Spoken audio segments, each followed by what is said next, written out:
Hello, hello, hello, everyone. Good morning, good afternoon, and good evening to all the flight sim community around the world. Fiber Strike 95's here, and today we're back with the 50 states and 50 streams, everyone. This is part 6 of 50 today, and today we're here to visit the U.S. state of Massachusetts today. Guys, I hope you had a great day today, and yes, it's Friday. The weekend has officially come here today. So, I hope you guys have some really cool plans for this weekend here on the channel. So yes, we're doing our next state, Massachusetts.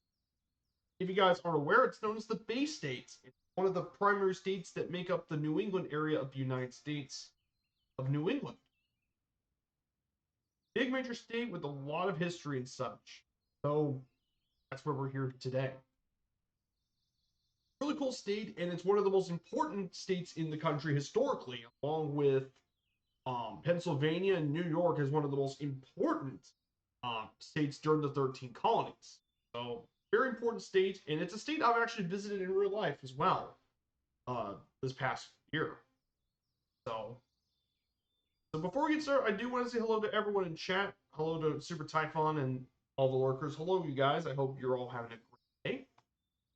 Let's go over our slideshow for today for today's trip in Massachusetts. So we'll start here from Harriman and West Airport, just outside of North Adams, Massachusetts. Then from there, we'll head our way down southeast to the city of Springfield, Massachusetts, most well known for being the home where basketball was invented, Springfield Armory, and of course where Dr. Seuss is from, the legendary Dr. Seuss. Then we'll go out northeast and we'll make our way to our first stop here at Worcester Regional Airport, Kilo Oscar Romeo Hotel. Then from there, we'll head to Worcester and make our way northeast to the town of Concord. Most guys probably all well know about Concord, where the American Revolution started, so we'll fly over this area with Concord and Lexington. Before making our way northeast to Salem, site of the infamous Salem witch trials was up there. Before we end up going southwest, Boston Logan, the famous Boston Logan Airport. Then from there, we'll fly around downtown Boston, the state capital, largest city and capital of Massachusetts. So we'll fly around Boston. We'll check out Capitol and all that. We'll fly over some of the famous locations. Here in Boston, we'll be flying through some of the very famous landmarks here in the city. So we'll be checking out Boston with more depth. So we'll be checking out Boston and all that. We'll fly down around downtown Boston. So that is what we're going to be doing today. Then from there, we'll head southeast. We'll fly over Quincy, where several U.S. presidents were from. Quincy, Massachusetts. And then finally, we'll make our way down to Plymouth, the site of the famous Plymouth Landing, 1620 for the Mayflower. Ended around this area. Finally, we'll go up to Cape Cod and make our last stop here at Provincetown Airport. Going to Provincetown.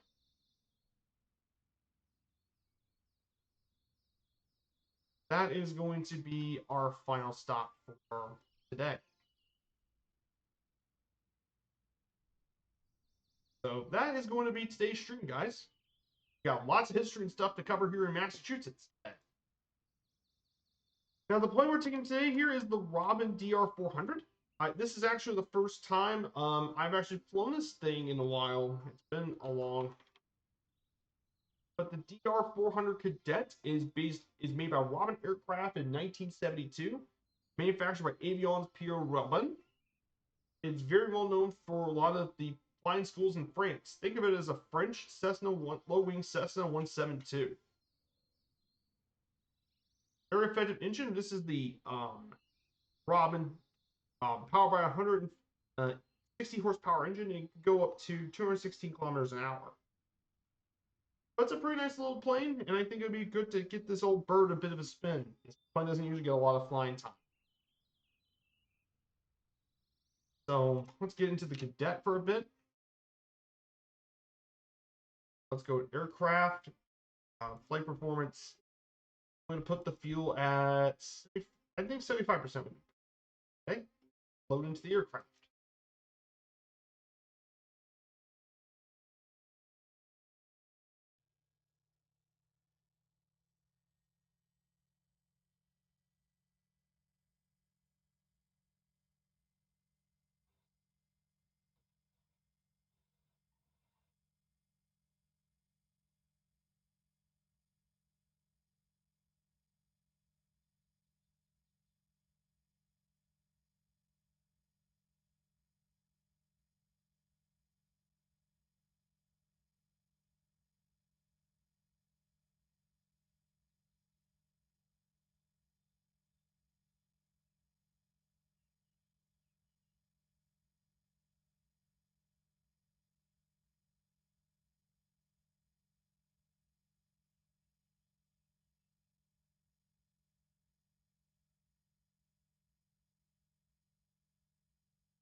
There we go.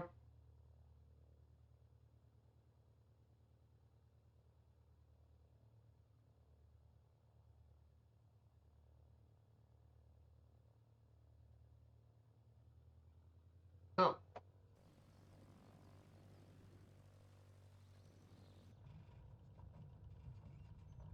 we're about to make our way over to, we're going to start here at Harriman West Airport. We're actually right in the northwest part of the state.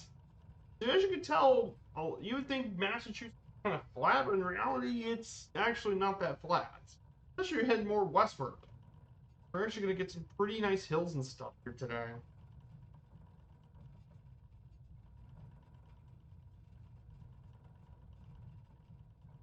So,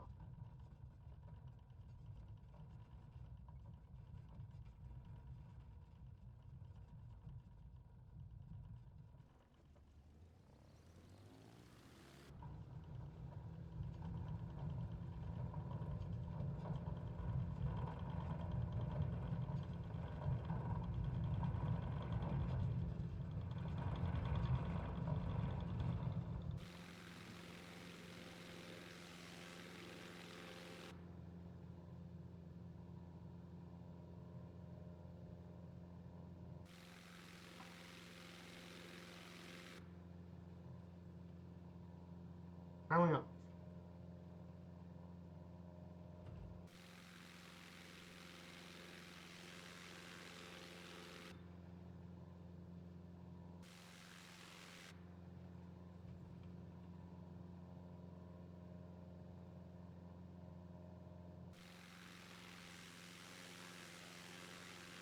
Yeah, what a beautiful day here in Massachusetts.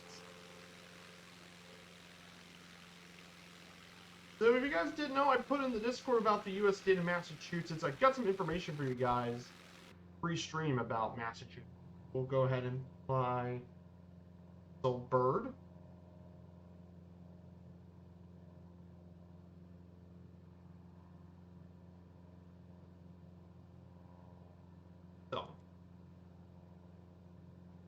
So we'll be cruising up to 4,000 feet for part of the first leg, just to get over some.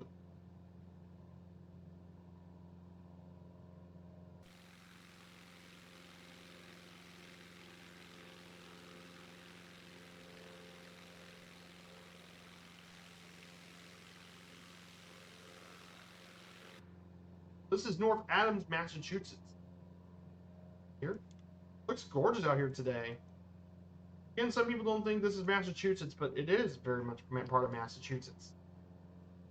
Making our way over to here.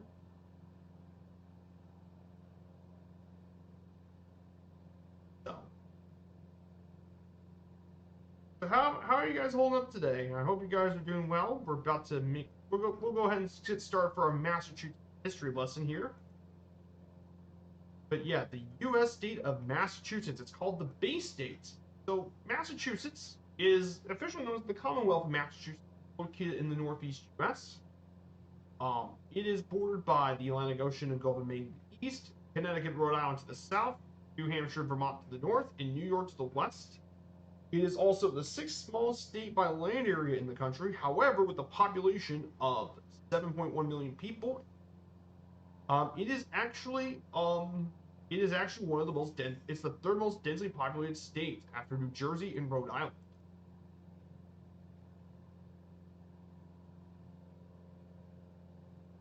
Of course, Massachusetts, we all know, is a very rich history. It was the site of early English colonization in the New World, thanks to the Plymouth colony in 1620. However, Massachusetts was the center of much of the events in colonial America, including the Salem witch trials, and later on the Cradle of Liberty for its events leading to the American Revolution back in 1776. And of course, it was once again a major industrial center during the Industrial Revolution, and it became major, well known for being a global leader in biotechnology, education, and more. Of course, the capital and largest city is Boston, but other cities include Worcester, Springfield, and Cambridge. Also well known for its social political progressivism, as well as some of the higher education institutes of MIT and Harvard. And it's among the most educated and highly developed U.S. states, with first in percentage of earned bachelor degree, human development index, median income, and more. It's also the most expensive state for a lot of residents to live in the country. So Massachusetts, a very, very, very well developed state compared to that of many others. So where does this history all begin? Well, this history truly began during before the Europeans ever came. Massachusetts was originally settled by tribes of the Algonquin language family, including the Wampanoag, Narragansetts, the Mahacan, Nipmuc, and of course the namesake for Massachusetts, the Massachusetts people, which is the namesake for the state. While cultivation of crops squash and corn were important, these people also hunted, fished, and searched for forests for most of their food. And they lived in wigwams and longhouses. Of course, in the early 1600s, European colonists caused virgin soil epidemics such as smallpox, measles, and perhaps even leptospirosis. And like the smallpox ended up killing 90% of the Massachusetts Bay Native Americans, even before the colonies were even established, because the diseases spread. And spread they very much did. Of course, the first English colonizers in Massachusetts Bay landed in 1620 with Richard Vines, and what became known as Camp Porpoise, 1616. However, that's overshadowed by 4 years later, as the Puritans arrived in Plymouth in 20. They became the second permanent English colony in North America after Jamestown. And the first Thanksgiving was celebrated by Puritans after their harvest in the New World for 3 days, followed by other Puritans who colonized the Massachusetts Bay Colony, which is now known as Boston, in 1630. And the reason why the Puritans made their way here was because the Church of England needed more reforms.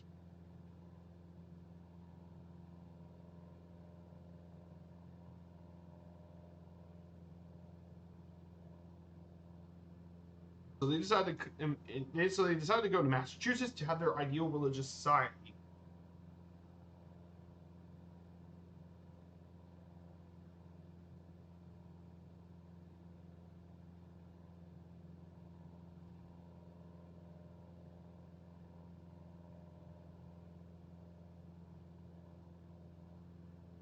By 1641, Massachusetts had expanded inland significantly, and the Commonwealth acquired the Connecticut River Valley settlement of Springfield. which had disputed from the Connecticut colony into here, which is where we're going to be today. 1652, the General Court of Massachusetts authorized Boston silversmith John Holt to produce local coinage to address the coin shortage in the colonies. However, that only lasted until 1651.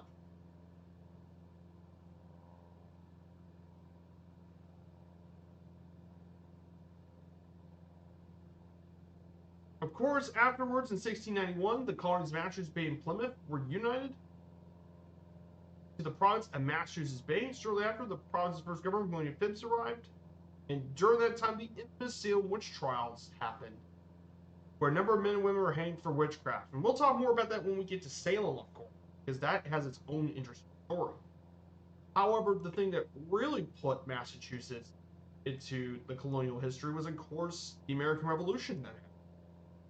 Thanks to because colonists of Massachusetts always had uneasy relations with Britain, including open rebellion in 1680 and multiple protests, especially with the Boston Massacre in 1770, the Boston Tea Party in 1773, and then the Intolerable Acts, made it even worse. So much so, it led to anti-parliamentary men like Samuel Adams and John Hancock to help bring the colonies together. And of course, Massachusetts was where the revolution started, with the battles of Lexington and Concord, and initiated the American Revolutionary War. But George Washington took over for the Continental Army after the battle, and the Siege of Boston happened in 1775 and 1776, where Britain was forced to evacuate. Of course, leading to all the revolution stuff, Massachusetts became a very important state for the United States for its independence. Of course, John Adams was known as the Atlas of Independence and separated Britain and the continent of Massachusetts, which made Massachusetts the first state to abolish slavery, which was a big deal. Big deal back in the day, because slavery was still an issue that lasted until the Civil War. It took to the Civil War to finally solve the dispute of slavery. However, from 1786 to 1787, there was, of course, Shays' Rebellion, led by Revolutionary War veteran Shays, which wreaked havoc throughout Massachusetts and ultimately tried to seize the Springfield Armory, and it was one of the major factors in deciding for a new constitution to replace the Articles of Confederation, which led to the U.S. Constitution. And on February 6th, my birthday, 1788, Massachusetts became the sixth state to ratify the U.S. Constitution. In 1820, Maine separated from the Massachusetts and entered the Union as the 23rd state. We'll talk about Maine in the future, but that's important due to the Missouri Compromise. And during the 19th century, Massachusetts became a national leader in the American Revolution, with states like Lowell and Boston producing textiles and shoes. In Springfield, of course, tools, papers, and textiles, as well as weaponry, of course. Although Massachusetts was the first slaveholding colony, however, it became one of the centers of progressive and anti-abolitionist movements leading to the American Civil War. Of course, man-made this also edition, the nation's national model for school systems was made here in Massachusetts, and also was a huge part in the Transcendentalist movement, with philosophers and writers like Henry David Thoreau and Ralph Waldo Emerson. Massachusetts was also a big key in the American Civil War, mainly due to the fact that Massachusetts contributed significantly into the many divisions. Well, of course, for the 20th century, we have the U.S. stock market, and as a result, was the beginning of the Great Depression, and the Boston Stock Exchange lost over 25% of its value during the market crash. With the departure of several manufacturing companies, the industrial economy declined in the early 20th century. By the 1920s, the competition around the other states led to the collapse of textile, shoemaking, and precision mechanics state. They continued that way to the latter half of the 20th century. Massachusetts also was a major contributor for World War II, mainly producing 3.4% of U.S. military armaments, which is 10th. However, after the World War, Eastern Massachusetts transformed to service-based economics. finally, in 1987, we had the Big Dig, which was a new federal highway project that was built in Boston. Built a new tunnel underneath Boston. Then finally, during the 21st century, on May 17, 2004, the Massachusetts became the first U.S. state to legalize same-sex marriage. This followed the Massachusetts Supreme Court decision of Goodrich versus Department of Public Health. And eventually, one other important thing that happened in Massachusetts during this time was in 2013, where 2 pressure cooker bombers exploded during the Boston Marathon on April 15, 2013, which killed 3 people and injured 2 others. So that concludes the history of the U.S. state of Massachusetts. A lot of history in this state, and we'll talk more about that when we get to the other parts of the state. Yeah, since this plane doesn't have autopilot, I'm gonna have to manually have to keep an eye on the plane. Yeah, that's going to be a bit about Massachusetts history as we get more.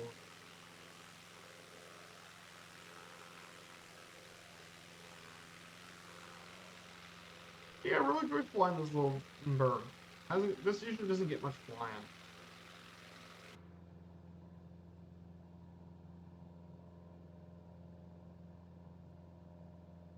Yeah, the visibility out of this plane's really great. I love the visibility out of this plane. Flying over the Massachusetts landscape. Pretty cool stuff. It probably did snow, which is why you see the white snow on the ground.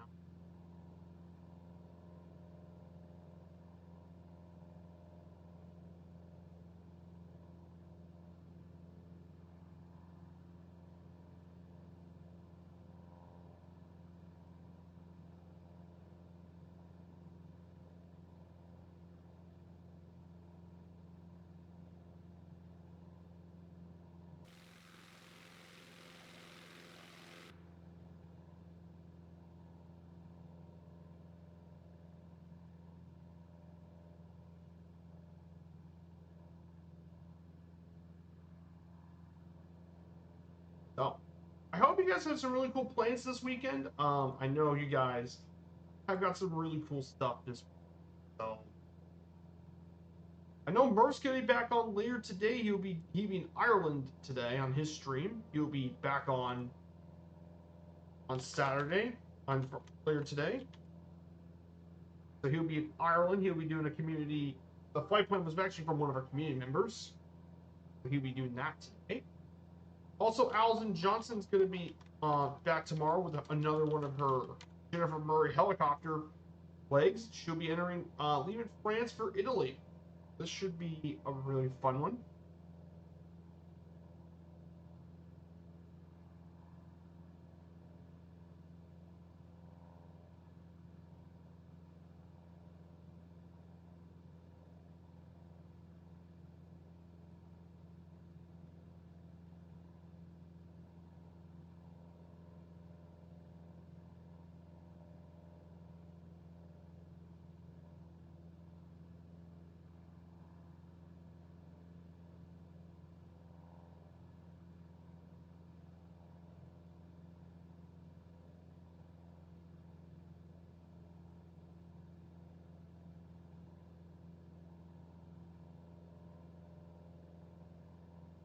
So we'll fly around Springfield for a bit too. So we'll be getting closer to Springfield, Massachusetts.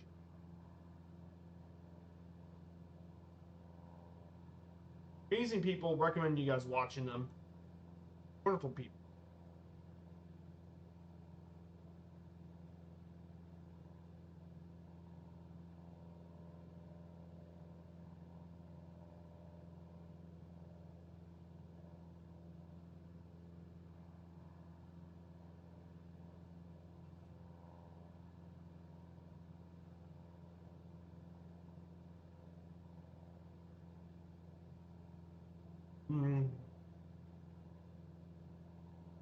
So we'll be arriving to Springfield, Massachusetts pretty shortly. So Springfield, a very interesting city that's coming up here pretty shortly.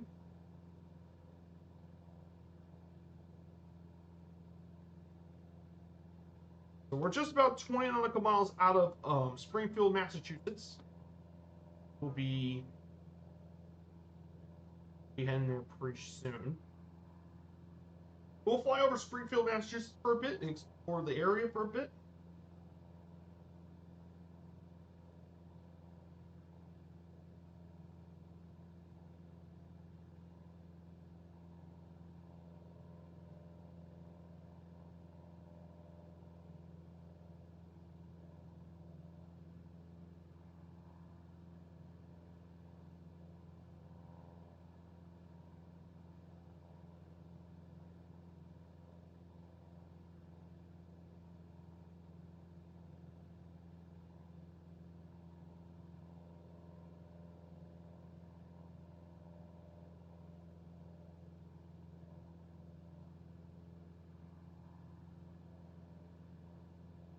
So we're about to arrive in Springfield, Massachusetts first. This will be our first destination here today.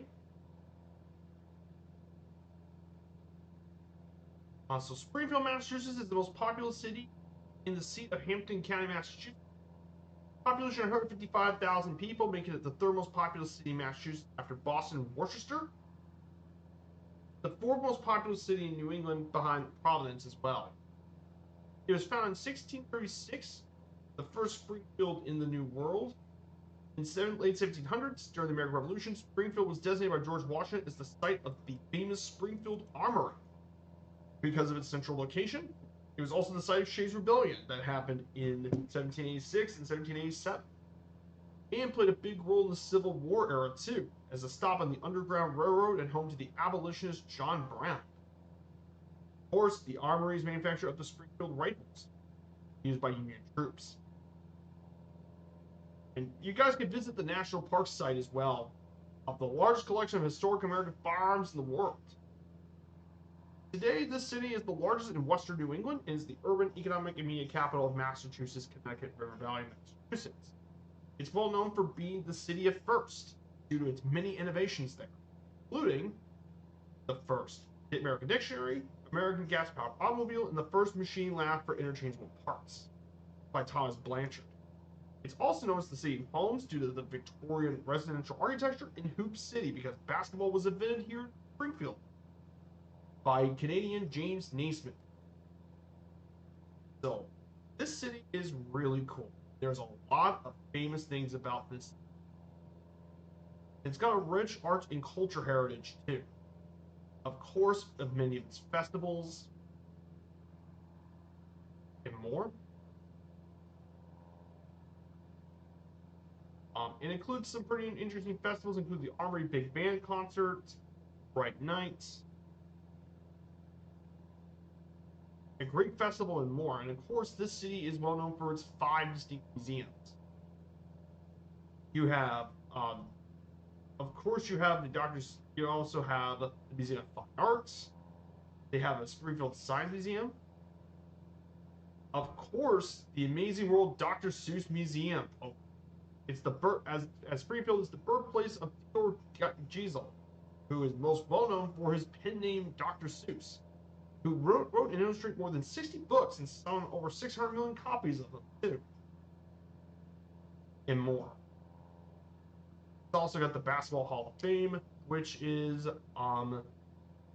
built here and it honors the history of basketball. And it here in beautiful Springfield. Lots of really cool stuff.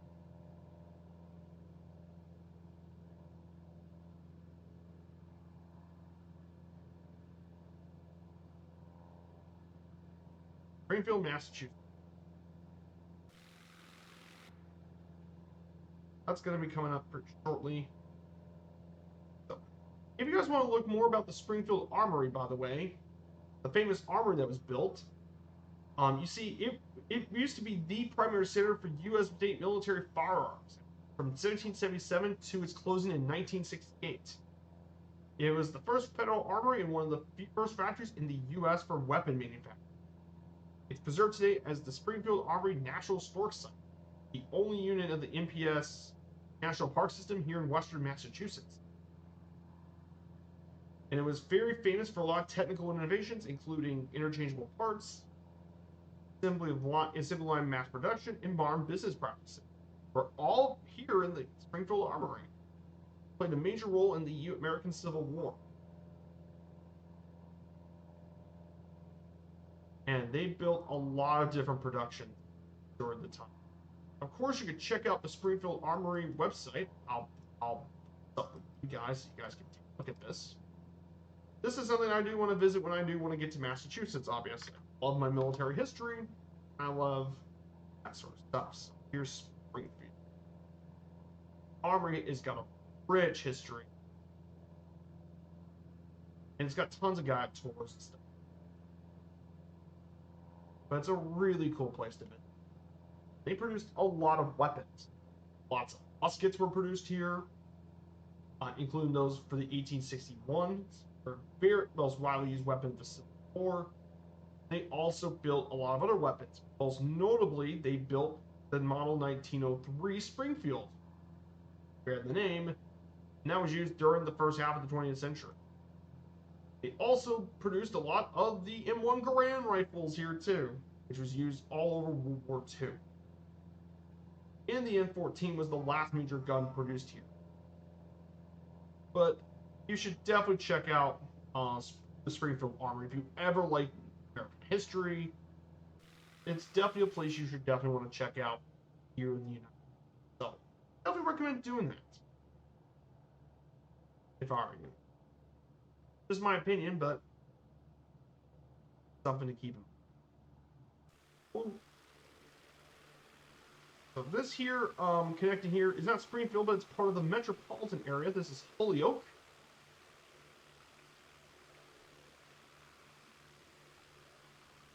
There's West Raleigh Metropolitan Airport. So we're going to fly down through the Connecticut River.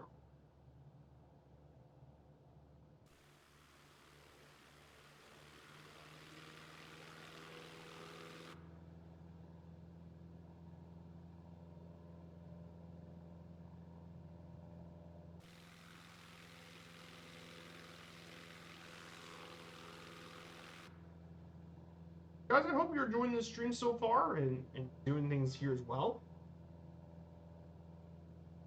So, of course, Sunday, we'll be back Sunday with another 50 States and 50 stream. And we'll be in we'll be in our next state, which is going to be U.S. state of Maryland. We'll be checking out the whole line state Sunday. So we'll fly across many famous destinations here in the old line state. I'm thinking about taking the X Cub for that one. I haven't flown the X Cub in a bit, so I want to take that on Sunday. Fly the good old X Cub, and we'll fly over all those areas here.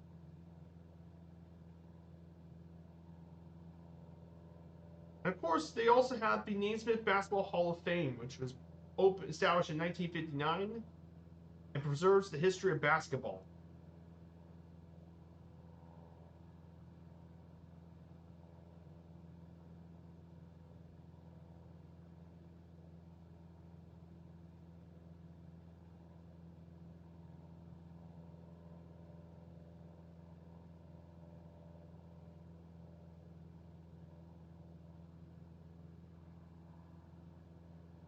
So,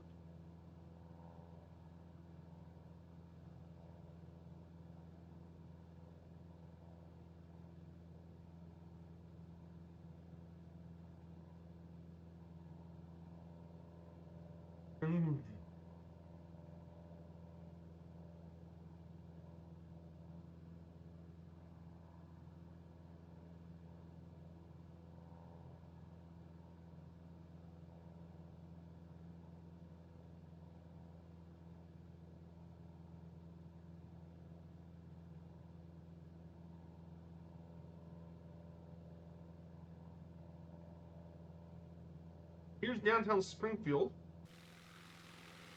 Here's Springfield, Massachusetts.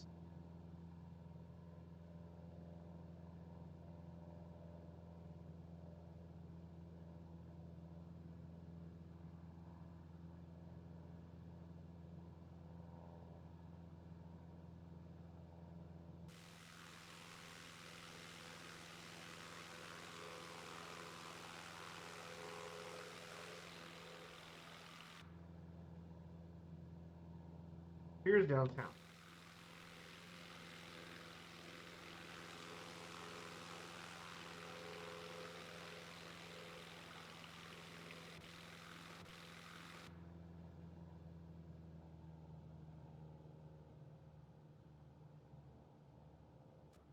Here's downtown for you guys.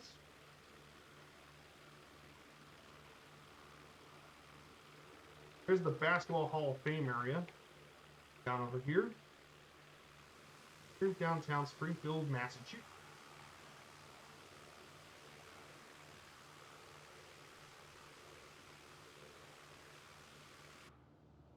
Downtown. Yeah, she's a pretty stable bird. She's extremely.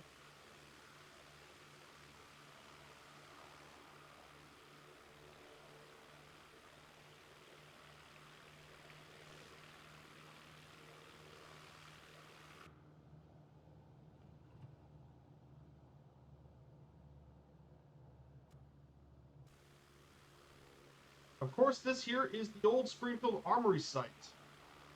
Here as well.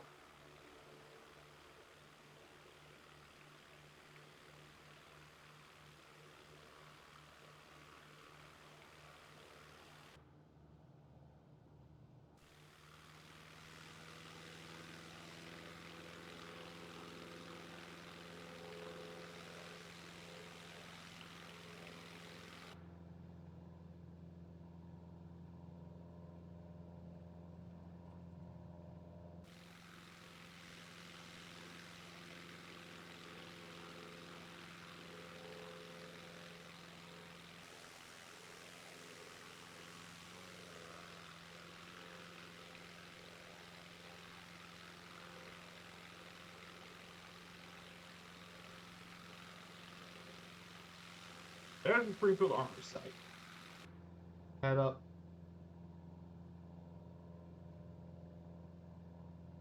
We'll head up northeast and we'll make our way to Worcester.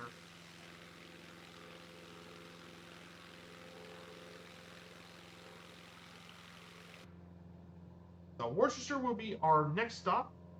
Before we get going with that, I do want to talk about geography first. Geography of Massachusetts. Talking about geography, it is, by the way, the 7th smallest state in the country, only an area of 10,555 square miles. Of course, the state gets named after the Bay State due to its bays in the coast, most notably Cape Cod. However, despite this state's small size, there's a lot of different regions. You have the coastal plain to the east, which has Boston, along with the most population. You have the Cape Cod Peninsula, very well-known Cape Cod. You have to the west the hilly rural region of central Massachusetts in the Connecticut River Valley, which we're over right now. And in the west, you actually have a bit of the Appalachian Mountains, the Berkshires, which is the northern terminus of the Appalachian Mountain system.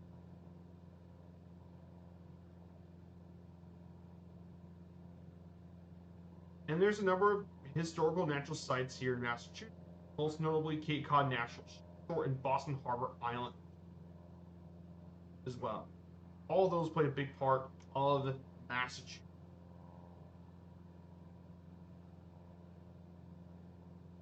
Of course, for the ecology, the primary biome of inland Massachusetts is temperate deciduous forest, although much of Massachusetts is for agriculture.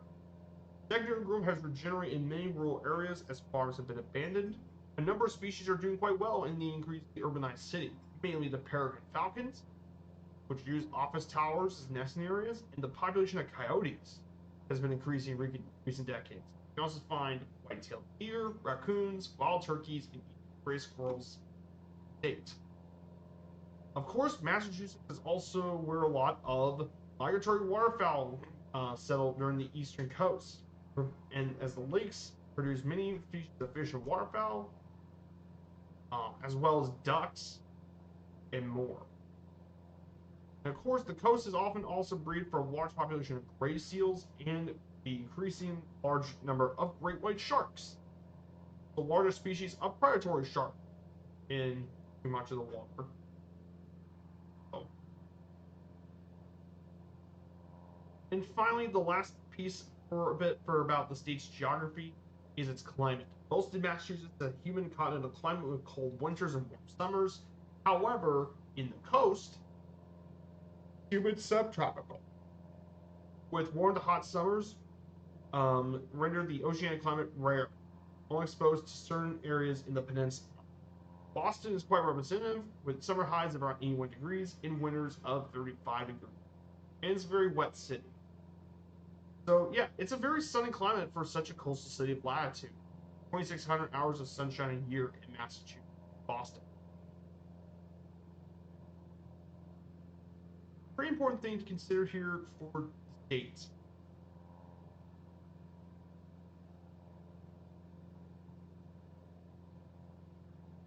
So yeah, that's a bit about Massachusetts for now. We'll talk more when we get closer to Worcester. So hope you're all doing well here today. Beautiful day out here in Massachusetts. Gorgeous state to visit. So yeah, Thanksgiving has actually been around. It was celebrated here in Massachusetts in 1621. Of course, this holiday is mainly associated with New England harvest celebrations like turkey, potatoes, squash, corn, green beans, cranberries, and more. But also includes specialties from other regions of the United States. Also, other customs include charitable organizations, religious services, and watching parades. It's also the beginning of the holiday shopping season as well. And mainly with Black Friday being after Thanksgiving. It's got a lot of history and stuff too, dating back to the modern day. Of course, this holiday also has some criticism, mainly with indigenous protests, and definitely it's very understandable for obvious reasons if you learn about Native American history.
So the next place we'll be visiting very soon is going to be the city of Worcester here in Massachusetts. Be our next stop. Worcester, Massachusetts will be our next stop. So Worcester is actually the second most populous city in the state after Boston, and the nation's 114th largest city, population 206,000 people. Due to its near geographic center of the state, it's often known as the heart of the Commonwealth of Massachusetts. It was developed as an industrial city in the 19th century because of the Blackstone Canal and the railways that facilitated the import of raw materials and export. After World War II, manufacturing has been waned. Economic population decline was not reversed until the 90s, where higher education, medicine, biotechnology, and new immigrants. And it's also become urban renewal. Modern Worcester is known for its diversity and large immigrant populations, significant communities of Vietnamese, Brazilians, Albanians, Puerto Ricans, Ghanaians, Dominicans, and others. So as a result, 22% of the population was born outside of the United States. The city was definitely well known for historic economics, mainly with machinery and such, like wire production and power loom, as well, like Norton Abrasives, which at one time was the largest supplier of abrasives, and more. Services play a big part of its economy, mainly education and healthcare was a big part of it, like Hanover Insurance and more. Also the home of digital gaming students and a lot more as well. And it's one of the top 10 emerging hubs for tech startups to make their home. In terms of culture, Worcester is well known for its New England culture.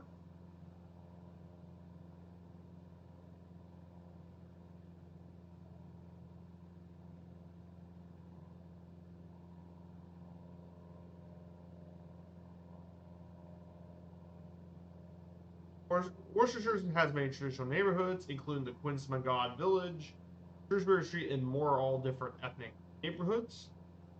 Worcestershire is also the famous home of Worcestershire is home to the Lunch Car Company, which produced many of the classic lunch car diners all across, and there's still some even to this day. And finally, it's also home to one of the largest St. Patrick's Day celebration in the state. Pretty important stuff with rich culture, and there's lots of different sites of the city.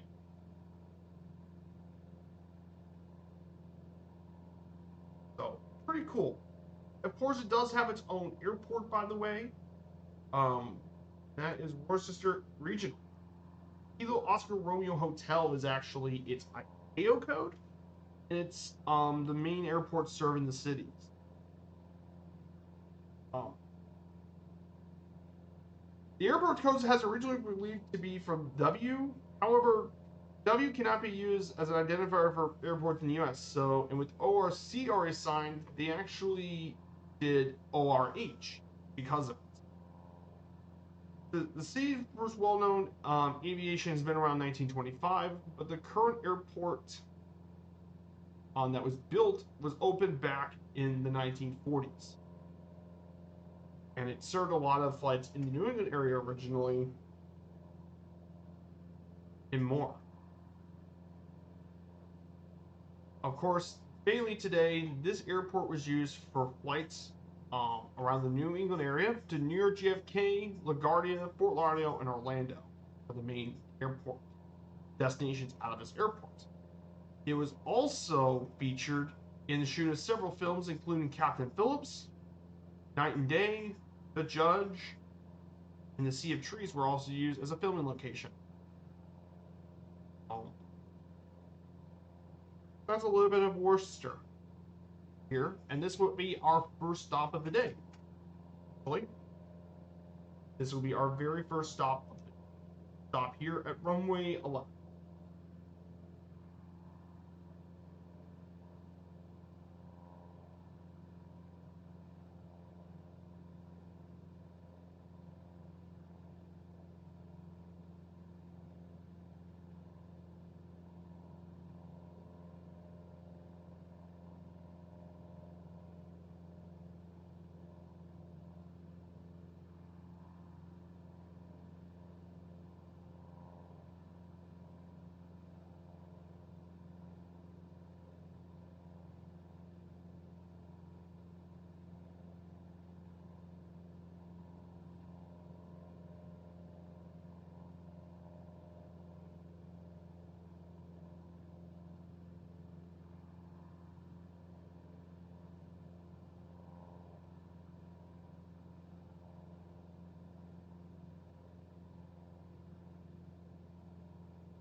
here's, guys, our first stop. Okay. We're just 123 nautical miles out of Boston. So we're not very far off of Boston itself. We're getting pretty close to our second stop, so.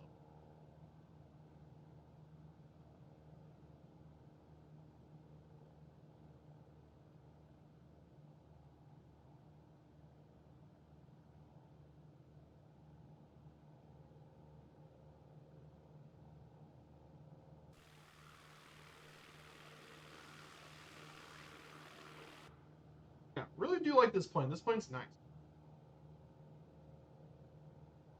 We're going to make our way down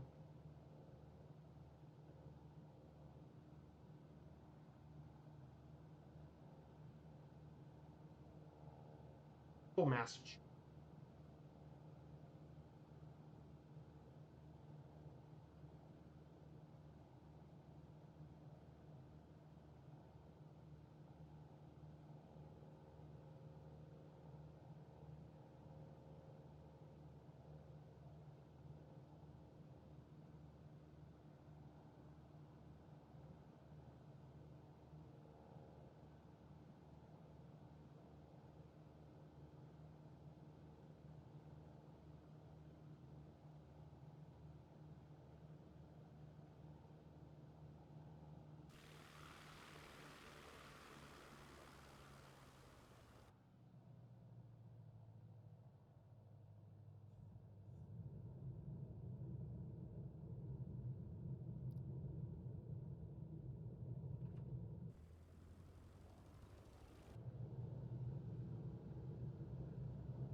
Here we go. Personally.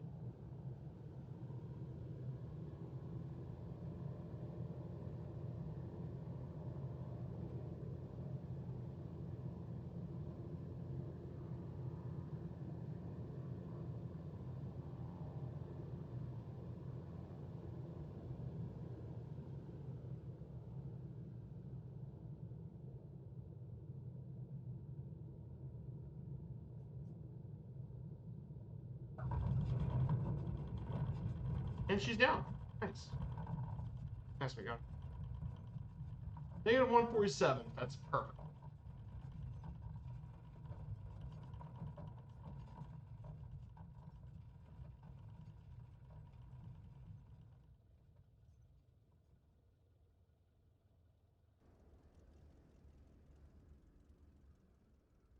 Here's our first stop in Worcester. We'll take a break here for about a few minutes.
We're going to get ready for our second leg up very shortly.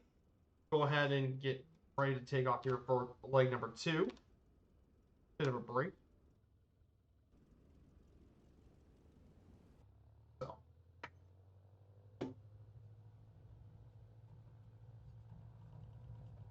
We'll talk briefly about the economy of Massachusetts as we take off.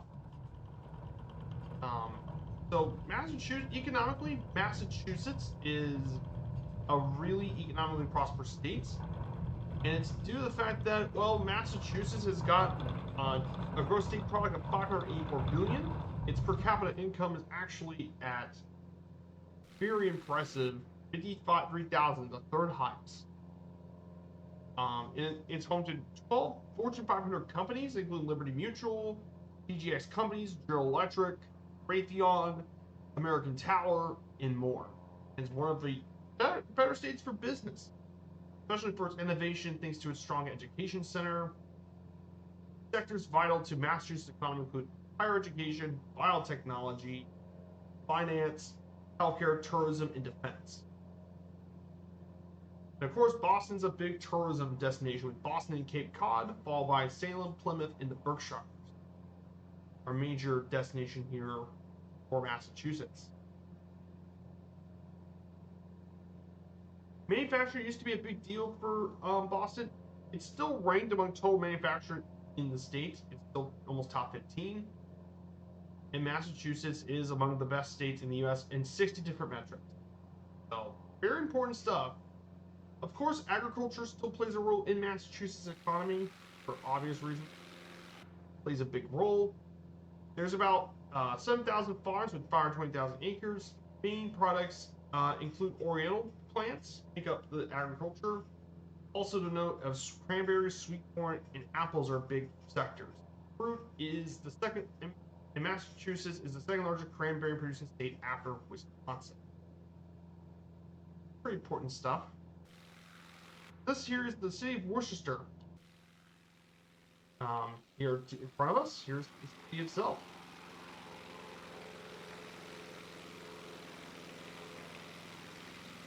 There is.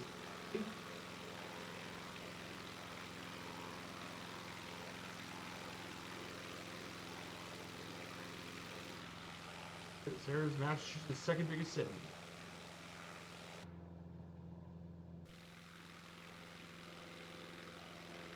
Left. Here's this.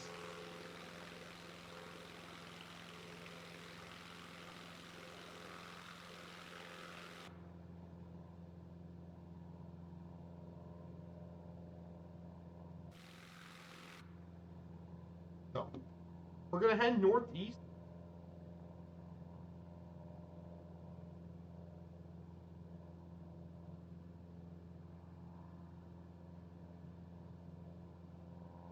And to talk about transportation, Massachusetts, it's home to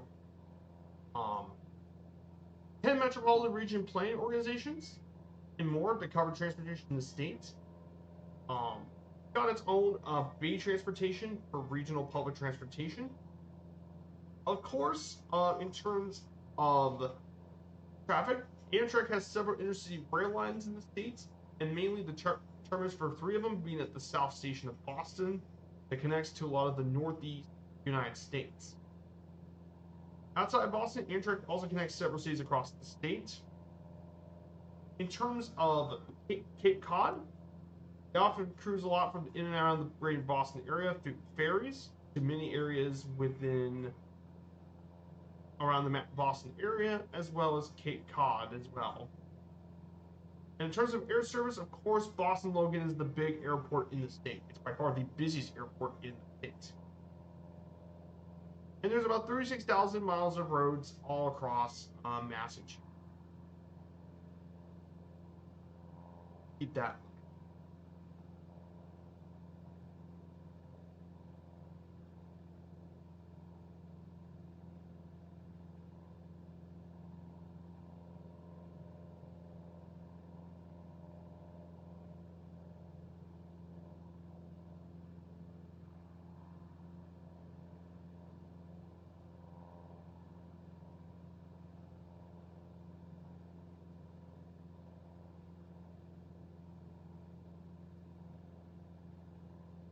So guys, if you enjoy the stream and like the content, smash that follow button and support the channel. We stream 3 days a week. Wednesdays, Fridays, and Sundays here on Twitch. Our Wednesdays, Friday, and Sunday streams will be in the 50 States and 50 Streams series. We'll cover each of the 50 United States here on our channel. I also got a national park series coming up later this year. After this, we have their national park series.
We won't be far until we make it to Concord, so we'll be getting to Concord very shortly. So I'm gonna go ahead and talk a little bit about Concord as we fly closer to our destination. So our next waypoint is Concord, in Massachusetts. You guys all probably know about Concord. So Concord is a population of 18,000. This town is most well known for being where the sites of the Battle of Lexington and Concord happened that triggered the American Revolution back in 1775. Of course, the city also has a rich literary tradition, mainly with Ralph Waldo Emerson, and in his circle include those of Nathaniel Hawthorne, Louisa Alcott, and Henry David Thoreau, major center of the Transcendentalist movement. And major works written here include that of Alcott's novel Little Women, Emerson's essay Self-Reliance, and Thoreau's Walden and Civil Disobedience. Also during this area, the well-known ubiquitous Concord grape was actually developed here in the city by Ephraim Wales Bull. Of course, in the 20th century, this became a very affluent suburb and tourist destination, drawing people to the Old North Bridge, Orchid House, and Walden Pond, and it's home to many famous authors. So, pretty cool city. And of course, there's tons of points of interest in Concord. Keep an eye on. Most notably, Walden's Pond, Walden Pond, Old North Bridge, and of course, Minuteman National Historic Park, which has got a lot of stuff from the American Revolutionary War.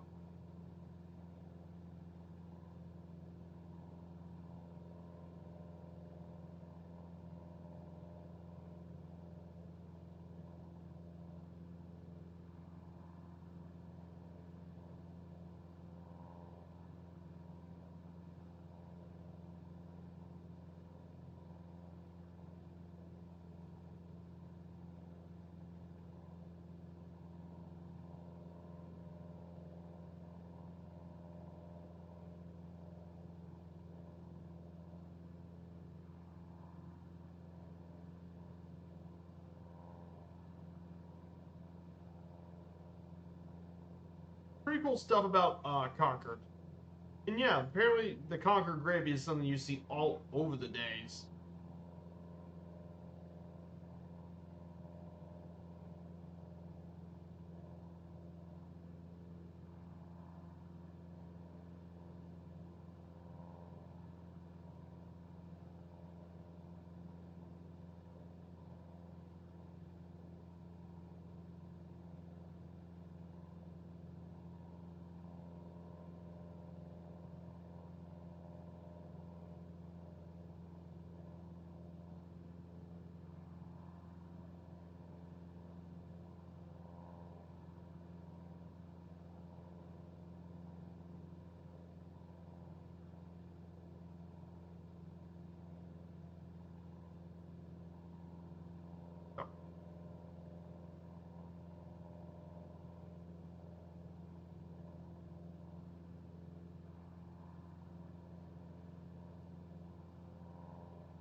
we'll make our way very soon. You got the and of course you got the Minuteman National Historical Park, which has several historic sites.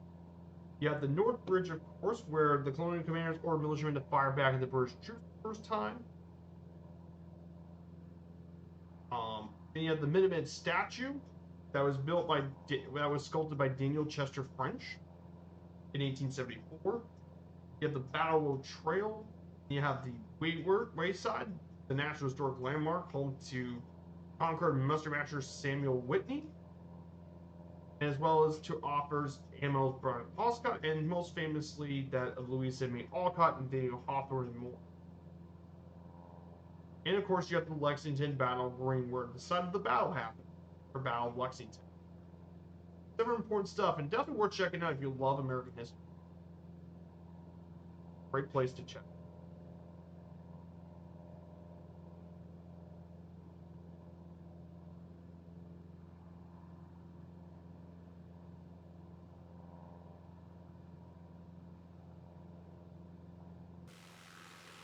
Yeah, beautiful areas.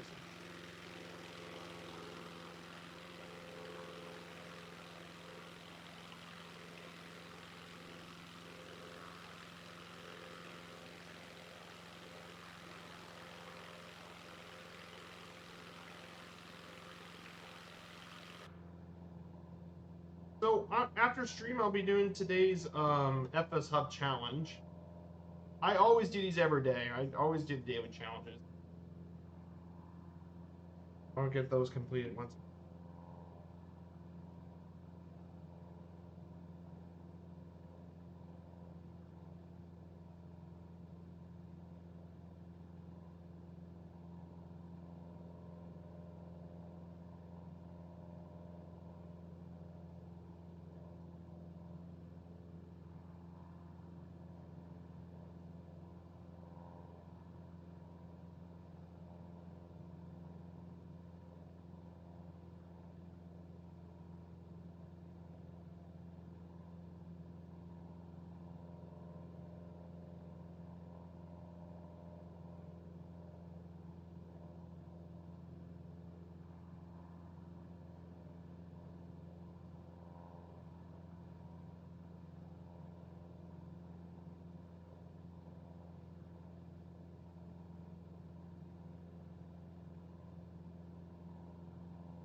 This is where the shots of the American Revolution happened around this area.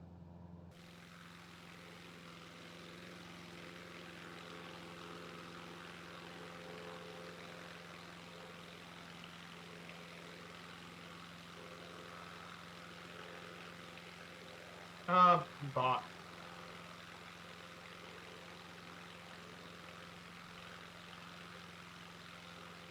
Let's see what show up. Here's Concord, the town to our left. Historic Concord, and there's the American battlefield. Here at Minuteman National Store.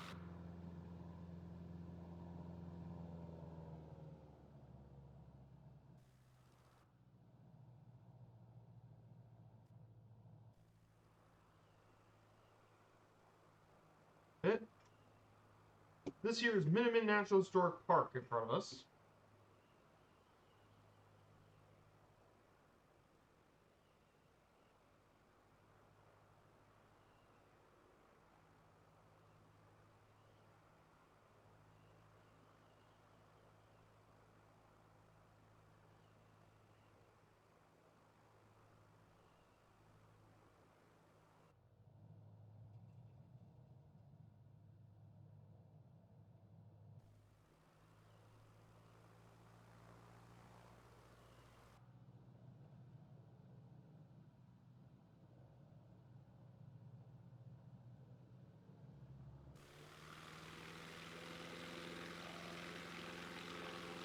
Of course, this is Hanscom Airport. This used to be Hanscom Air Base, actually.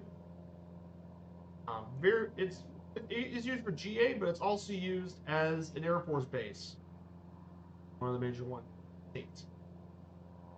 Now, of course, after Concord, we'll head to Salem, Massachusetts, the site of the infamous Salem witch trial. But a bit of information about Salem. It's located North Shore of Greater Boston, located in Essex County, Massachusetts. Continuous settlement has started since 1826, making it was one of the most significant seaports in the early American history.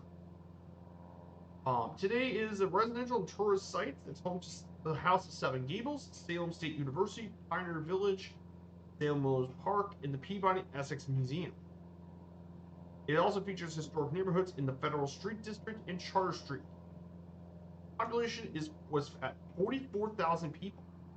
However, this place gained a lot of infamy because of the Salem witch trial that happened in 1692 that strongly informs the city's cultural identity. Some of Salem's main are done with witch logos. Public school, elementary school is called Witchcraft Heights. Salem high school teams are known as the Witches.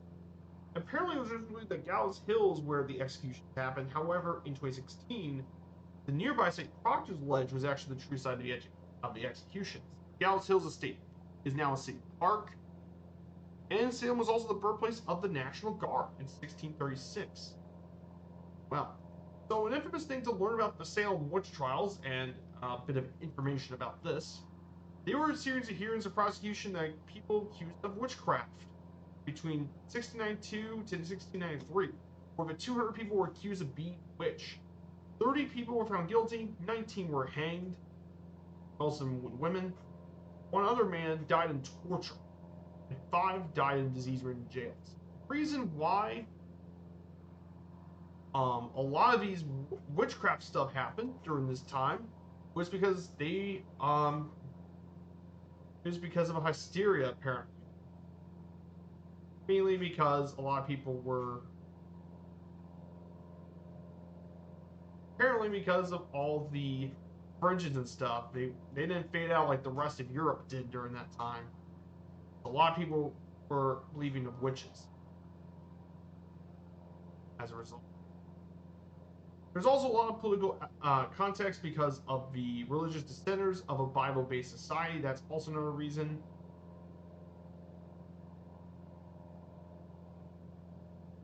As well as the new charter and all that for the Constitution Bay, and local context too, with a lot of internal disputes and strained relationships. Property. So as a result, a lot of people, many of them were unfairly accused. Results.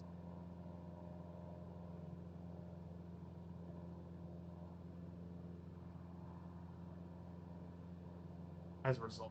Yeah, it's a very infamous trial. And it's one of the most notorious cases of mass hysteria in colonial America. So it's still very interesting to check out all the different tours and stuff and check out and learn more about the trials. Very important stuff to learn about here in Salem. So we'll fly over Salem for a bit, fly over here, and then we'll make our way to Boston Logan. Second stop.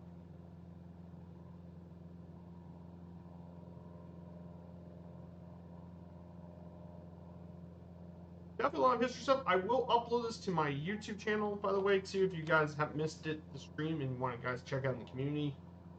I did put it there just to check out. Here's the channel link.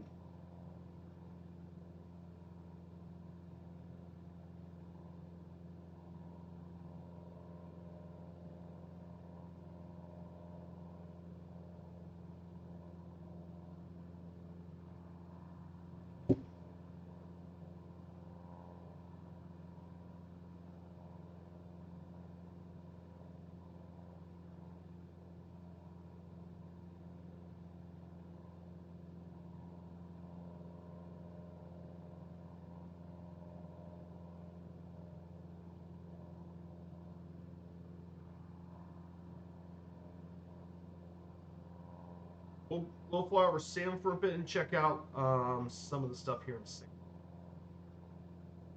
Then we'll make our way to Boston Logan.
So here's Salem coming up very shortly. All the Spooky Witch trials. Of course, we're nearly to Boston. We're about shipping up to Boston at least, or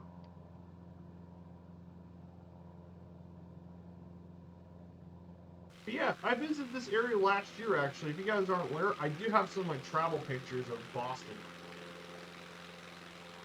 So they're in my Discord, by the way. I don't know if the Discord link's accurate, but here's my Discord. So my Discord has got some of my old travel pictures in my travel chat page. Check it out. IRL travel chat. I still have those photos.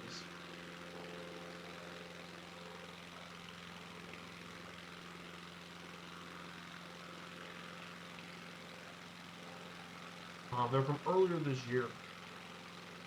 I have pictures from Boston. I have all those pictures from my day in Boston as well. Really cool city. Boston's a great place. And actually, I am even wearing a T-shirt from Boston right now, which is this right here, city of Boston. But yeah, it's a great city, and we're gonna be back visiting there next year. Boston's a wonderful city. It actually ended up being a great city. Surprised me and my parents. Yeah, Boston's a great place. We really enjoyed it, and Boston was pretty easy to fly into.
Here's Salem.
Here's downtown Salem, Salem, Massachusetts, site of the infamous Salem witch trials. Oh,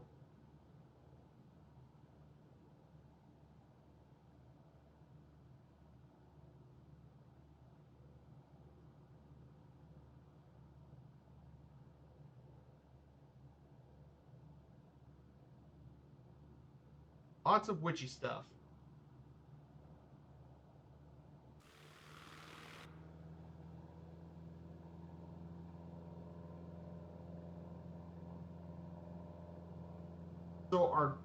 So our second stop of the day is at Boston, is Logan International Airport in Boston.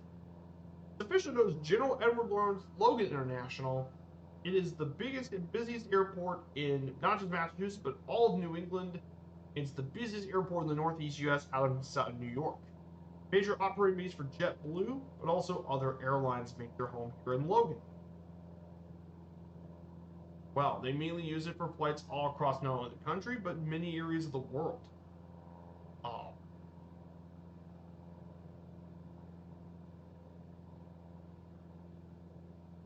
so it's also a transatlantic hub for Delta. Delta does a lot of transatlantic flights out of Boston. This city flies to many cities all over the globe, to every region but Australia. Fly to European destinations like Dublin, London, um, Punta Delgada, Vienna, Frankfurt, London, to South American destinations such as Bogota and Sao Paulo, Rio de Janeiro, Middle East destinations like Dubai, Tel Aviv, Abu Dhabi, Asian destinations to Beijing, Tokyo, all across the United States, America, and they fly to every continent but Australia. Huge airport. I've actually flown into Logan myself during last year's trip to Boston. By the Cape area, and we're going to land in runway 22 left.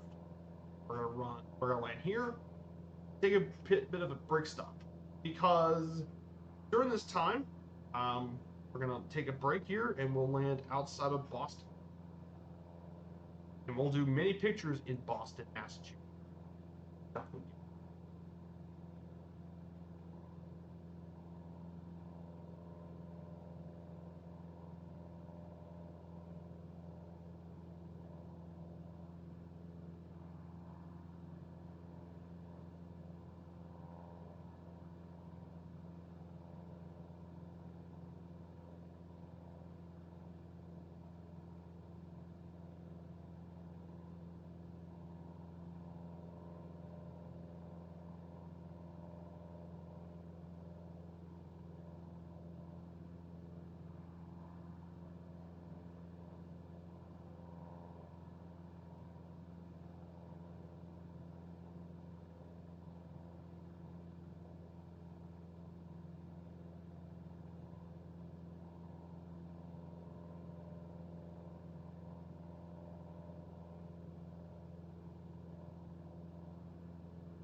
Here it is, Boston Logan, downtown Boston in the distance. So,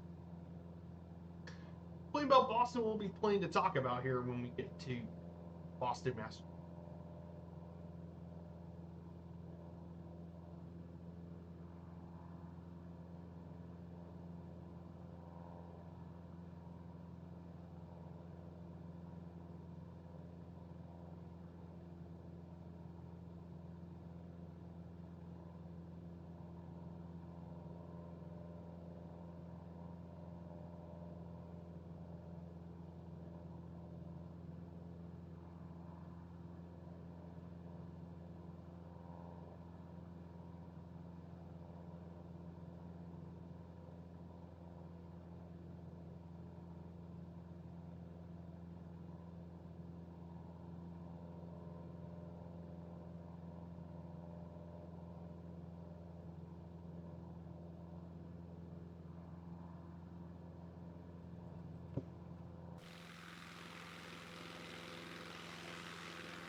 Here you go, guys. Boston Logan International Airport.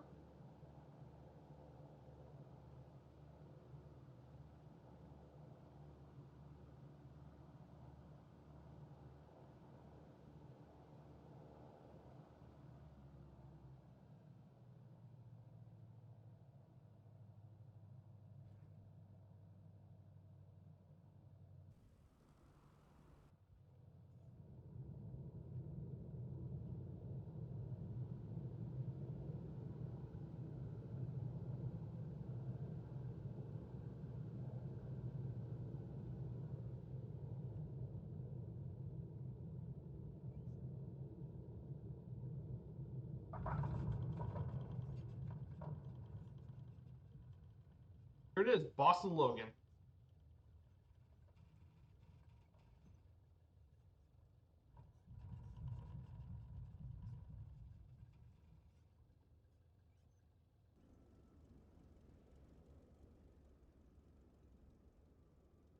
Here we are, guys. Boston Logan. So yeah, we can see downtown Boston distance.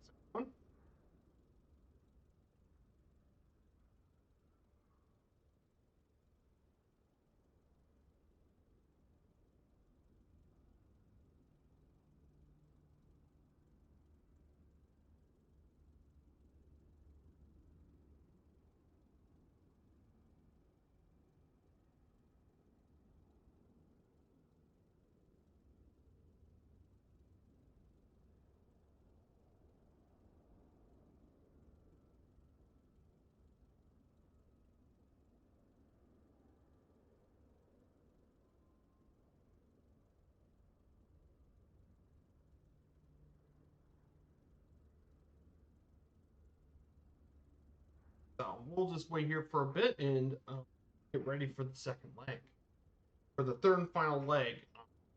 Three.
So I hope you guys are enjoying the stream. And so before we get into the air, I do want to talk about Boston for a little bit, the city of Boston, because this is a very important city for American history, one of its most historically important cities, actually. So Boston's the capital and most populous city in Massachusetts. It's the cultural and financial center of New England. Population 675,000 people, making it the third largest city in the Northeast after New York and Philadelphia. Its metropolitan area is 4.9 million, the largest in New England and the 11th largest metropolitan area in the country. This is a very old city, founded in 1630 by Puritan settlers, named after the market town of Boston, Lincolnshire. During the American Revolution, Boston was home to several events that proved central to the Revolution and beyond, including the Boston Massacre, Boston Tea Party, Paul Revere's Midnight Ride, the Battle of Bunker Hill, and the Siege of Boston. Following American independence from Britain, it continued to play a role as a port, manufacturing hub, and center for education and culture. And Boston's home to many firsts in America, including the first public park, public school, and the first subway system. Nowadays, Boston's emerged as a global leader in higher education and research and the largest biotech hub in the world. Also a national leader in scientific research, law, medicine, engineering, and business. It's a global pioneer in innovation and entrepreneurship with over 5,000 startup companies here in Boston. It also includes finance, professional business services, information tech, and government activities. So Boston, really cool city, lots of history. I've been to Boston myself, actually. There's some really cool things in Boston to explore. Um, One of the big parts about Boston to definitely explore is its rich art and culture. Boston is extremely rich in culture. I mean, lots of artists, music, and of course, lots of historic landmarks all across the city. Boston National Historic Park, Freedom Trail, fine arts, sport events, and much, much more. Boston, very rich city with a lot of tradition. And if I gotta pick one team that best represents Boston, it's probably the Reds. Oldest brand, oldest sports city, and it's got a lot of tradition. I actually have some pictures from Boston too. I do show to you guys here as well. So let me go ahead and pull these pictures up. I did go to Boston. Just gotta pull up. Gotta go put them up for you guys. Oh, right here. Oh, this window capture, window Discord, and boot, and then more. So I'm showing you guys these pictures before we take off here, just to show you what I was doing here. So here's my Discord. So this here is Fenway Park. Now this is the famous ballpark that was opened back in 1912. Home of the Boston Red Sox. It was overshadowed by the sinking of the Titanic that happened a few days earlier. But ballpark's insanely rich with tradition. Home to many World Series championship teams. Boston's a cool place. Fenway Park's a great place to watch a baseball. We got to do a tour of Fenway since they had the concert series. It was All-Star Weekend. So this was their concert series, which is why they got the concert stuff. But yeah, you can definitely see this is a really cool ballpark to watch. They got some of the old vintage seats back from the 30s. But this ballpark's super cool. Lots of tradition here in the stadium. There's all the World Series championship rings of the Red Sox and World Series trophies. But yeah, if you're ever a sports fan in Boston, you definitely want to check Fenway Park. Top of the and of course, we also did the Freedom Trail too. So we walked through nearly the entirety of the Freedom Trail. Wow. There's the Massachusetts State House. We'll be flying over that very stream. This is a very historically important part of American history. And lots of historical artifacts down here too, including here's some of the Freedom Trails. So here is the Boston Freedom Trail pointing you on that direction. And there's the Granary Street graveyard. Several famous people were important during this time are buried here. Most notably, James Otis was buried here, as well as Benjamin Franklin's mother was buried too.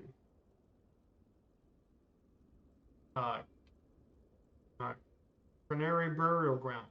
And here's on the grounds buried John Hancock, Samuel Adams, Robert Treat Paine, signers of the Declaration of Independence, along with all the different governors that served in colonial Boston. Lots of history stuff we got to visit. And yeah, Samuel Adams buried here. Who was a big part of leader and governor. Well, Sons of the Revolution. There's different governors buried here.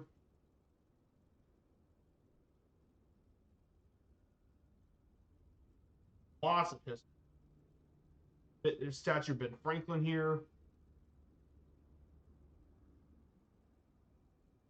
Lots of history and stuff here.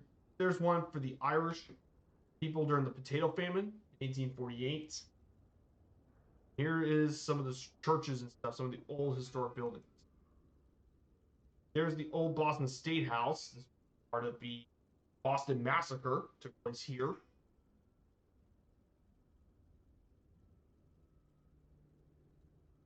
There's Fenwick Hall, one of the major areas for a lot of meetings and stuff, and a lot of stuff discussed here. Now a shopping center nowadays for a lot of crafts. Old Quincy Market. There's the old Quincy Market. But yeah, they're currently doing renovation work here on Fenwick Hall up this part. The old courthouse. They're doing renovation work. And finally, of course, there's the Paul Revere House here. And then, of course, Old North Church with the Paul Revere statue. A lot of these are pictures from my day in Boston, Massachusetts. But yeah, what I'm trying to show you guys is, yeah, Boston's a city with rich history. I really enjoyed my time. Let's go ahead and I'm going to go ahead and refuel the tanks. Because our fuel situation, I'm going to go 50% tank. So let's go ahead and get this plane taken off. Just wanted to show you guys a bit of my day in Boston. Really cool city, lots of history. So we're going to take off here and we're going to fly over some of the Boston landmarks.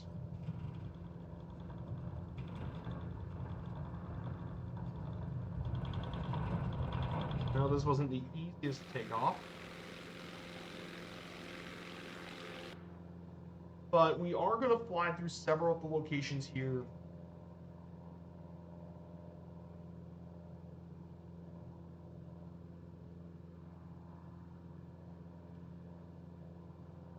We'll fly through some of the city's most famous landmarks. First destination here, we're going to be flying to USS Constitution Museum. You guys all probably know about the USS Constitution.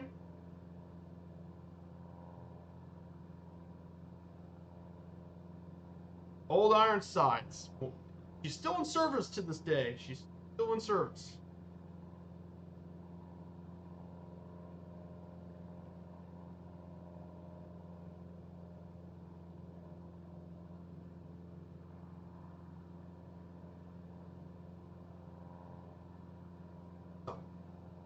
We're going to go pay a visit to Old Ironsides here.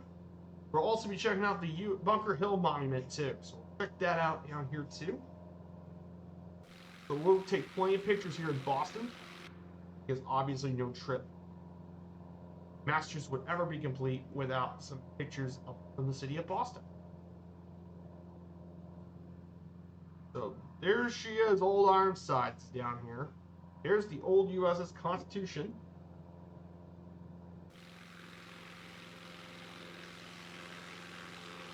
There's Old Ironsides. Of course, here's the Bunker Hill Monument to commemorate the Battle of Bunker Hill.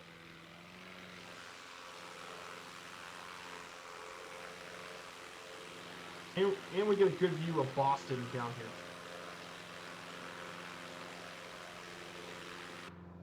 We'll turn left and we'll fly to our next one, which is going to be the Old North Church. This was where they did the railroad and the Old North Church. Flying over here. That's the first on the Freedom Trail I managed to go. We actually walked through the entirety of the Freedom Trail. Except for Bunker Hill, which is the only place we hadn't visited. Maybe when we come back to Boston, we'll check out.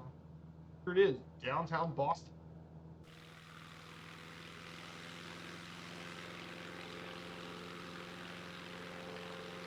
Here's the Old North Church.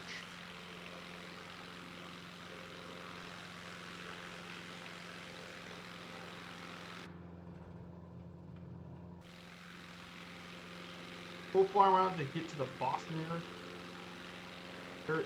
There is some old historic stuff here. We're mainly going to fly to the state capitol building. I go and turn on the active pause. Because obviously with Boston being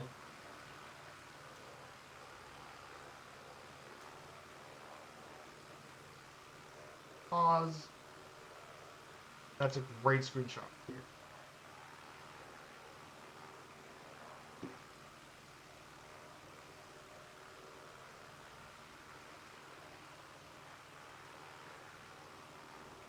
Here it is, the Boston State House. This is the Massachusetts State House, and here's some of the buildings.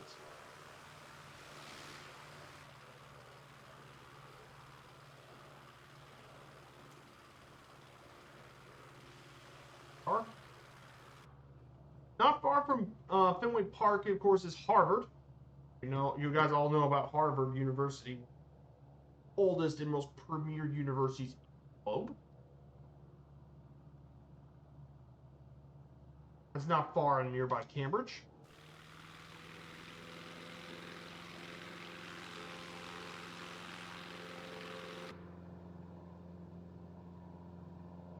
Bit of a city tour here of Boston, Massachusetts.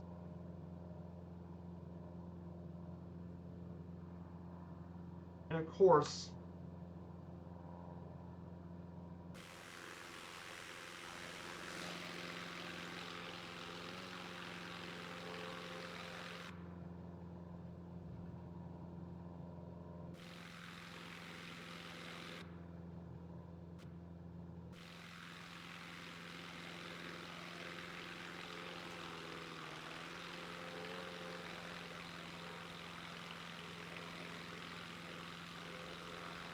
no trip will ever be complete without a picture of Fenway.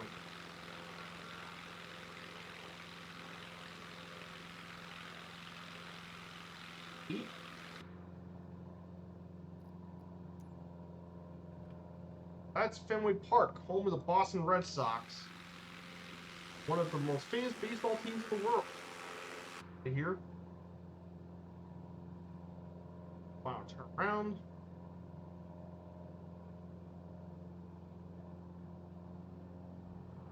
And we'll head back down south.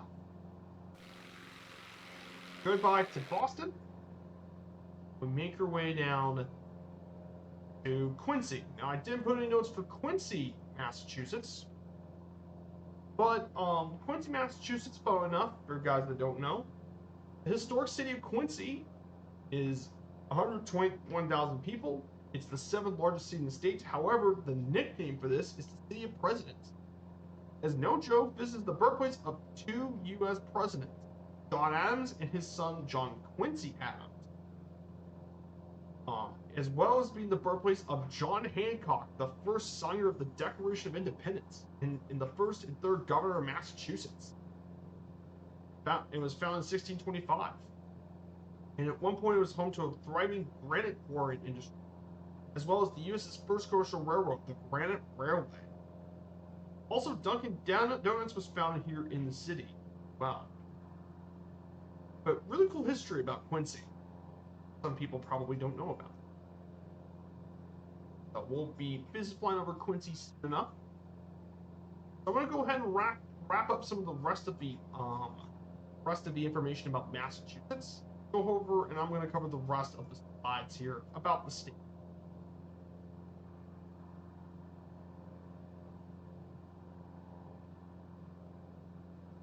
Let's go ahead and wrap up the rest of this. So Massachusetts, of course, as I hinted to earlier, is a state with rich culture and heritage. You see, it has massive contributions from both Yankee and Native American roots, as well as other immigrants. It was the early center of the Transcendentalism movement, mainly with Ralph Waldo Emerson and his friend Henry David Thoreau. Of course, tons of famous authors made their home associated with Massachusetts. Nathaniel Hawthorne, Louisa May Alcott, Emily Dickinson, W.E.B. Du Bois, Henry Wadsworth Longfellow, H.P. Lovecraft, Edgar Allan Poe, and Dr. Seuss are all famous authors and stuff who have made massive contributions to Massachusetts literature history. There's also a lot of culture with performing arts with the Boston Symphony Orchestra. More. But of course, Massachusetts has got tons of historical museums and historic sites. Where, I mean, it's obvious, Massachusetts is the richest states in the country in history. From the Springfield Armory Historic Site in Springfield, Boston's Freedom Trail, the Minuteman National Historical Park in Concord, the Low National Historical Park of the Industrial Revolution, Plymouth Rock, and more. Tons of history stuff all across this. Tons and tons and tons. And of course, Boston's got many festivals, including St. Patrick's Day and Harbor Fest, a week-long 4th of July celebration. There's also an auto show in Worcester, and of course the Boston Marathon are all major important cultural events here in the state. Finally, of course, in terms of sports, Massachusetts has got teams from all 4 sports leagues, but all of them mostly are in Boston, and they have home to some of the most successful professional sports teams, including the 18-time NBA champion Boston Celtics, the 9-time World Series champion Boston Red Sox, 6-time Stanley Cup winners Boston Brewers, the 6-time Super Bowl winner New England Patriots, and the 5-time MLS finalist New England Revolution. Of course, many sports were also invented here in Massachusetts, including basketball and volleyball were invented in Springfield and Holyoke, respectively.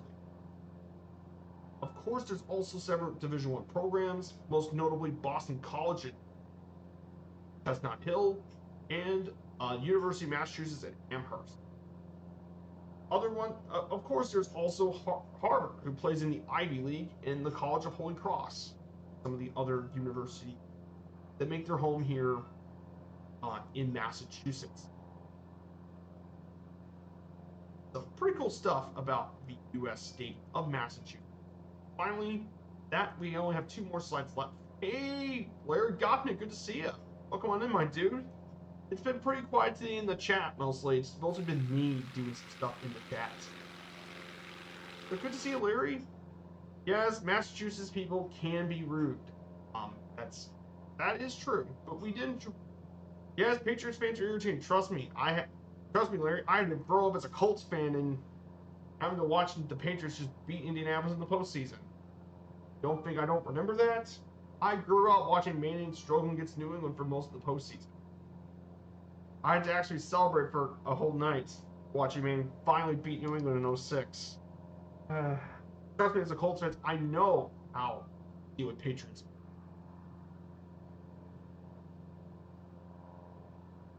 You don't have to remind me.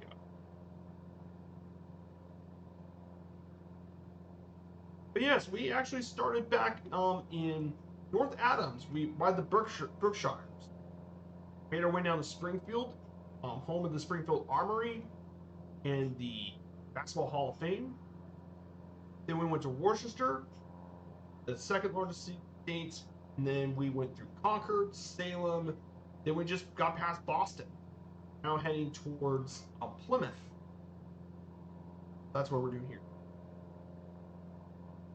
Oh, nice. Cool. Ruben Sierra. That's nice. I've been to Fenway Park. Great place to watch baseball. So here's some fun facts about the Bay State of Massachusetts. Norfolk County is the birthplace of 4 U.S. presidents. John Adams, his son John Quincy Adams, JFK, John Fitzgerald Kennedy, or JFK, and George Herbert Walker Bush were all born in Norfolk County, Massachusetts. Ingham's Derby Academy was founded in 1784 as the oldest co-ed school in the United States. And his First Parish Fellowship Church is the oldest one in the United States in continuous use as a place of worship. In 1891, the first basketball game was played here in Springfield, which was invented by Canadian James Naismith. Robert Goddard was actually the inventor of the liquid fuel rocket, was born and lived his life in Worcester and launched the first rocket fuel with liquid fuel in Creekby, Auburn, Massachusetts. And finally, Harvard was the first college established in North America in 1636. Because of its size, there is no university mail address that will work for every office in the university, because Harvard is quite big as a university. So that is some fun facts about Massachusetts. I've been to I've been here. It's pretty cool. And yes, Massachusetts is a very historically place, and where do I even begin with it? John Adams and his son John Quincy, the second president. Samuel Adams, patriot from Boston. I got to visit his grave. Susan B. Anthony from Adams, who was a women's suffragist, one of the most major people of the women's suffrage movement. George Bush, the 41st president. How about a famous American folklore hero, John Chapman, may better know him as Johnny Appleseed, born for Leominster, Massachusetts. Then an inventor, William D. Coolidge, from Hudson, Massachusetts. Of course, the famous philosopher and poet, Ralph Waldo Emerson. And Boston's also home to a very famous individual, one of the most interesting Americans, Benjamin Franklin from Boston. John Hancock from Braintree, very famous statesman, the first signer of the Declaration of Independence. Samuel F.B. Morse, he's a painter and inventor from Charlestown, Massachusetts. And finally, Edgar Allan Poe, who's actually born in Boston, is a famous writer, an author. So, tons of famous people from the state of Massachusetts. So, guys, we only have we have only 2 more waypoints left to go. So we'll get to there very shortly. So yeah, that wraps up the Massachusetts fun facts. So we only got a couple more slides left to go to wrap up the stream, of course.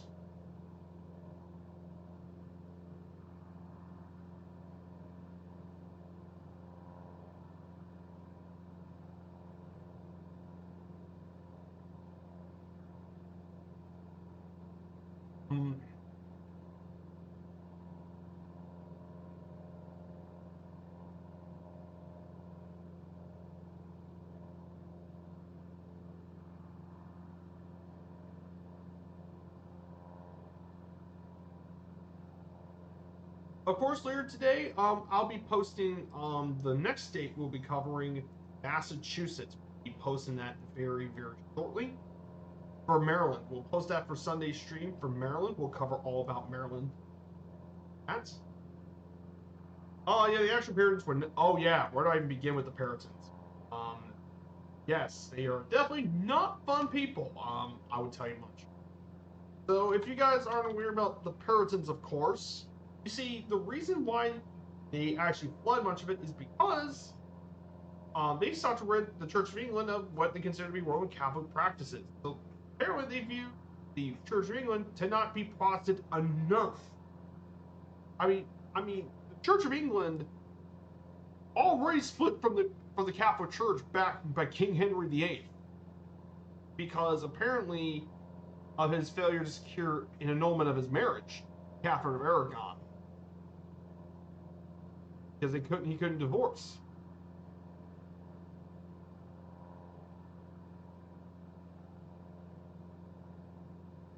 Because King Henry VIII wanted an heir to the throne, so all that happened.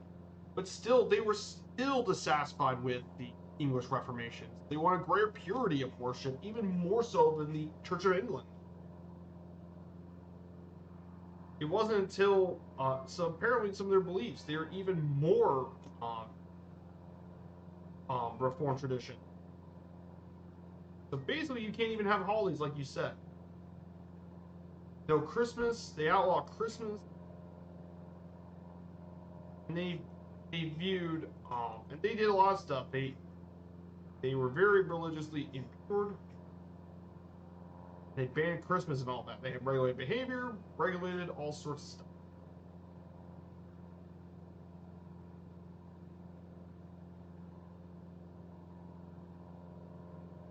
Pretty more stuff. So we're about to reach Plymouth very shortly. Is Plymouth? This is where the English colonists have landed in the United States. It was found. The Plymouth was the site of the colony found in 1620 of the Mayflower Pilgrims. It's known as America's hometown as the nickname. The town itself was actually in 1620, so this is a very old city, one of the oldest in the United States. Most notable for being the first Thanksgiving feast, and is served as the capital of the Plymouth colony until its merger in 1691 with the Massachusetts Bay Colony. Plymouth is 40 miles south of Boston, and Fryeburg is the center of rope making, fishing, shipping in the 19th century. It was home to the Plymouth Cordage Company, formerly the world's largest rope making company. Today is an active port, but tourism is the major place of Plymouth's economy. It makes sense considering many points of interest, including Plymouth Rock, which is said to be the disembarkation site of the Pilgrims. There's also the Paxatech, the Living History Museum, recreated much of the Plymouth settlement in 1627. And of course, the full-size replica of the Mayflower as well, the Mayflower 2, full replica, as well as lots of parks and recreation. So, pretty cool stuff here in Plymouth. Roger Williams was expelled for religious freedom. And yeah, he founded Rhode Island. That's exactly what it was. And not only did he found Rhode Island, he founded the city of Providence for that reason.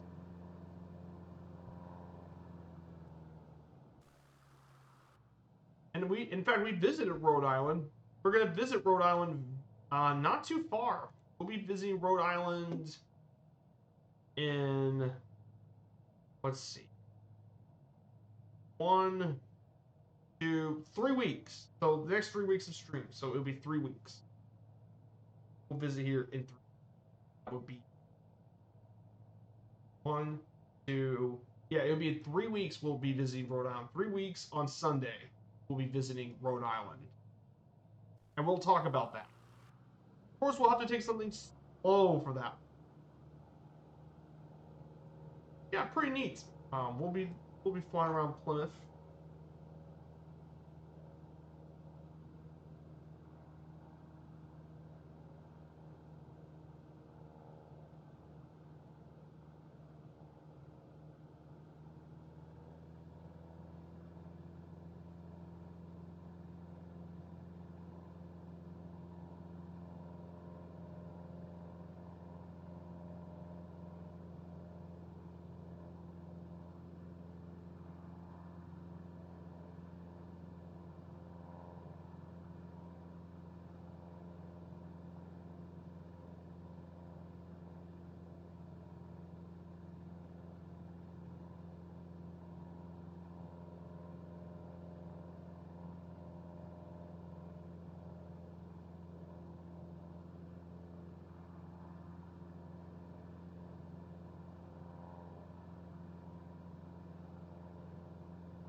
Plymouth.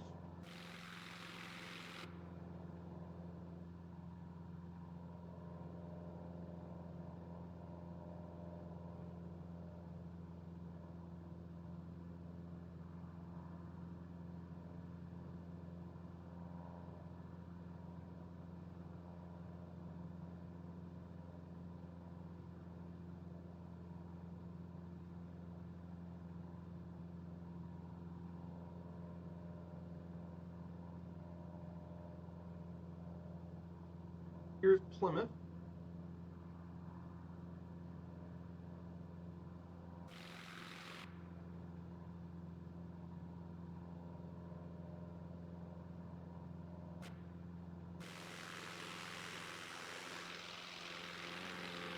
Here's Plymouth.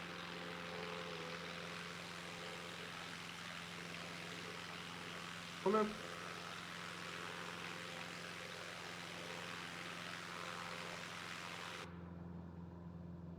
Left, we'll enter Cape Cod.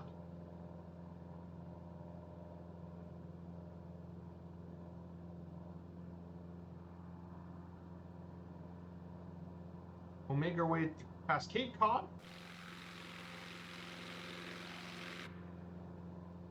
And we'll make our way over to our final destination here in Provincetown, Massachusetts. This well-known town here, Cape Cod, is a population of 3,000 people. However, in the summer, it can go up to 60,000 people. Location is often called P-Town. It's known as a vacation destination for its beaches, harbor, artist, and tourist industry. This place was first settled in 1700 and incorporated in 1727. And the Pilgrims, as it was actually at one point a valuable fishing ground for a lot of fishing. However, this place really grew, however, during the American Revolution as a fishing and whaling center. Many of them were sponsored by Portuguese sailors or from the Azores.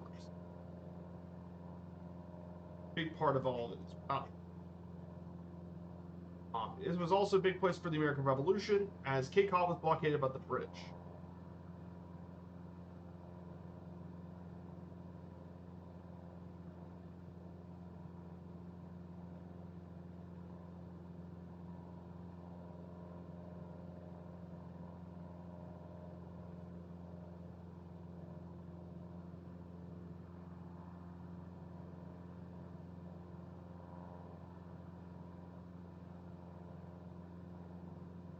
But the big part that grew into a fishing town was mainly, and it became an artist place after in the 20th century. It grew to a lot of historic.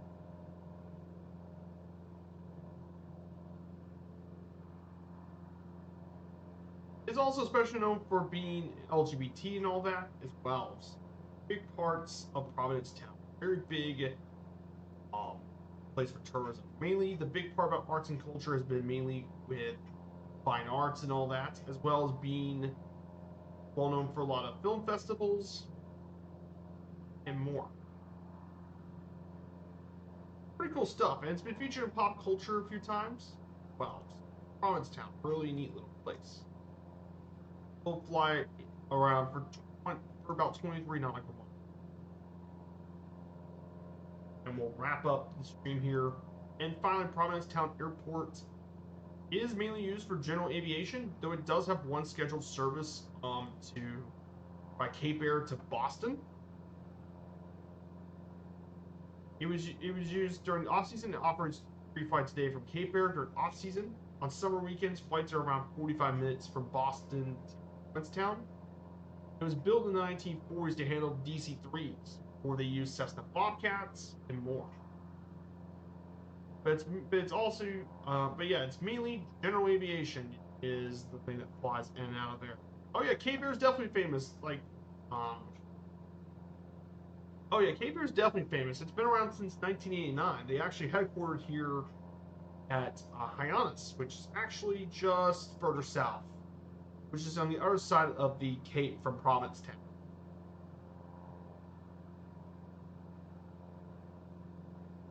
And they operate a lot, and unlike other airlines that operate jets, they actually operate light airplanes.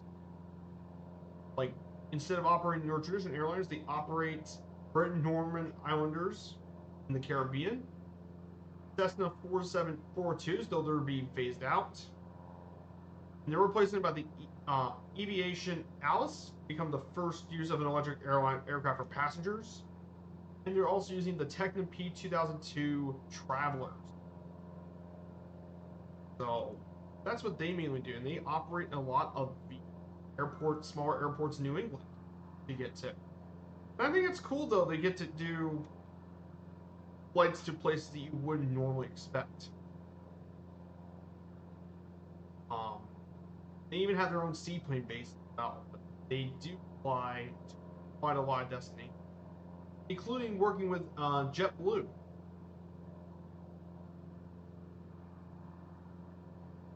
Pretty cool. They actually use JetBlue as well. Really cool airline as well.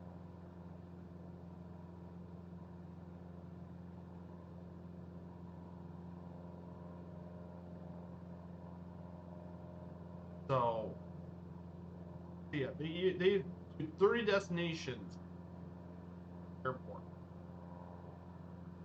So they got different maps.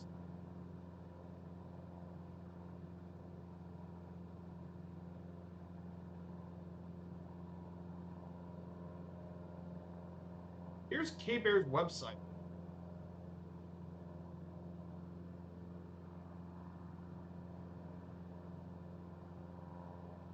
Yeah, the Technim P2002 Traveler. Yeah.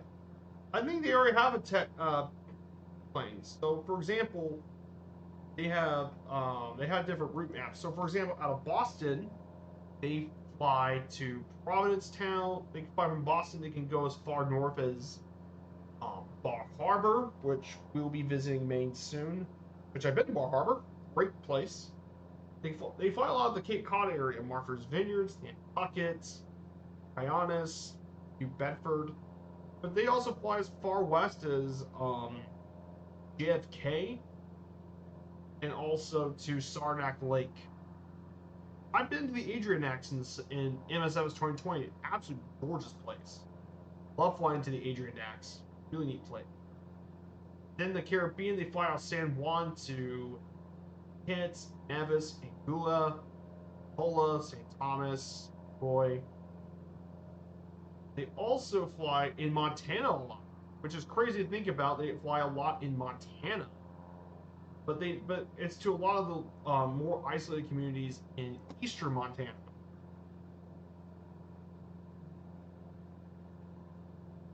And, I mean, at first glance, it seems weird for a Northeast airline to fly out of Montana.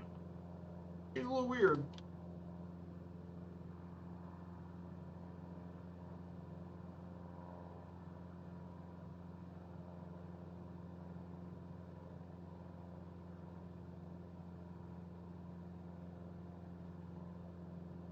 However, the reason they flew in Montana is because of the Department of Transportation. They were originally trying to get to Oregon and all that. However, instead, they selected them for eastern Montana.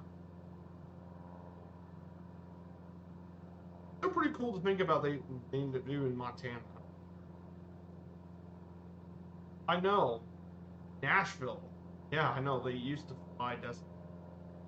It's weird.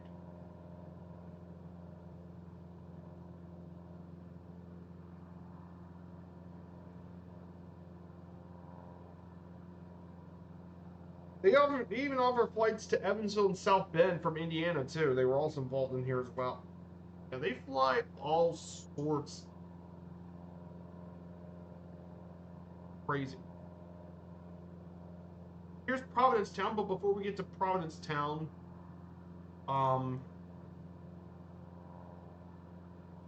we're gonna check out the Pilgrim's Landing site. Pilgrim. They got a statue over there. We'll take a picture of that before we get to complete the stream. And we'll wrap up the stream from there. Guys, a massive thank you for all you guys who stuck around today's stream. Massive thank you to you.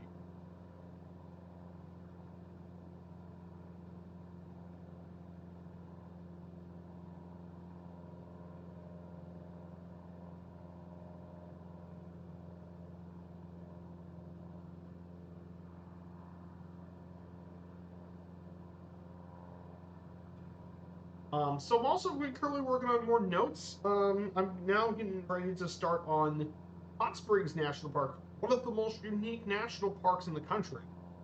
I'm currently working on that right now. Of Hot Springs.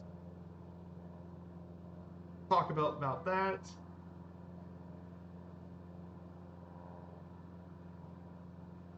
A national park with a really unique history, unlike any of the other national parks. Because unlike other national parks where a lot of it's in nature and all that, this national park is about history, mainly about the rich, diverse history of Hot Springs, Arkansas.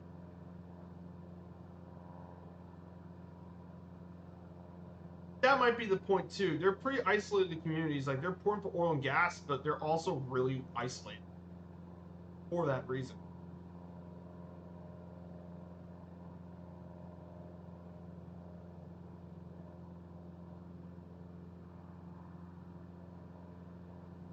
I think the tall statues are a landmark here.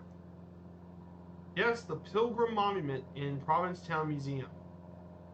So we might take a picture of it before we land. Yeah, I never got to visit Cape Cod before. This will be my first time flying to Cape Cod.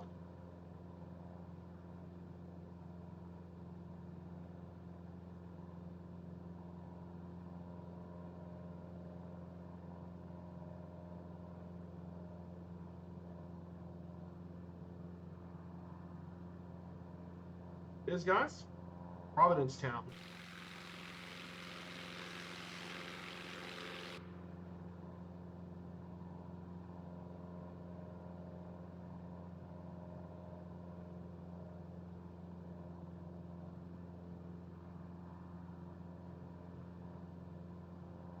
It is, guys, Providence Town.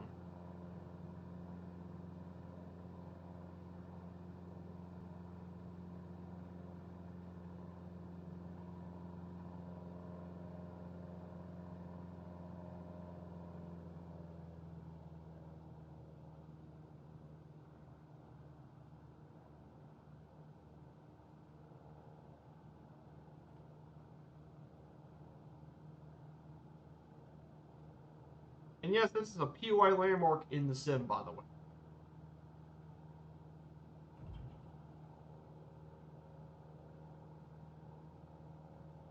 Here we go. Here's the Pilgrim Monument. Beautiful Providence.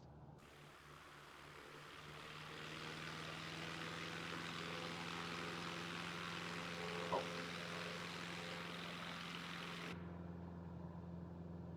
Here's our airport. 0.25.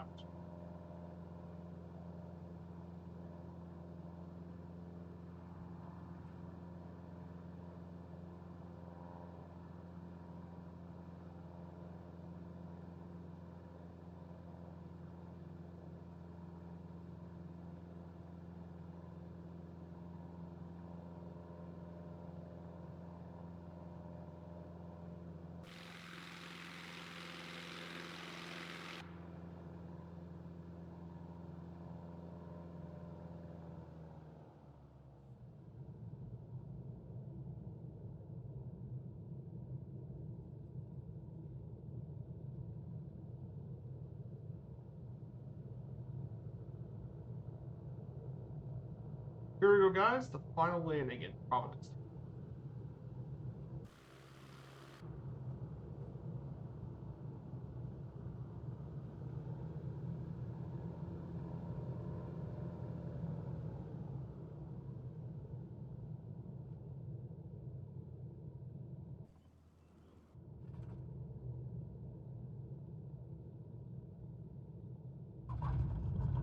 And that's it. Hit it.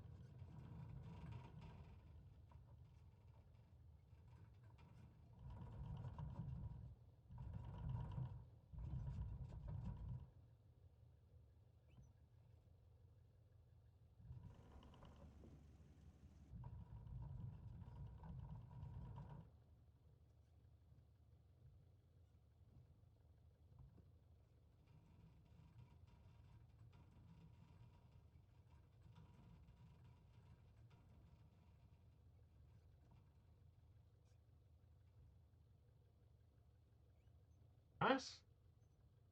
Done.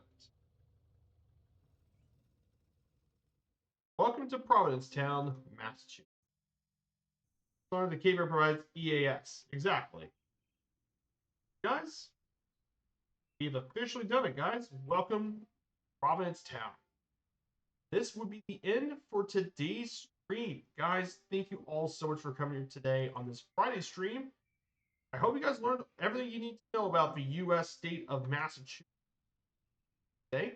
We'll be returning back on Sunday to cover the old line state of Maryland for part 7. So, guys, thank you all so much for coming here today. Massive blessing to have every one of you here. We'll go ahead and set up a raid. We're going to say hello to a good friend of mine. I think we're going to say hello to Big Boss Robinson. So we'll check out his stream. Guys, thank you all so much. And see you all soon.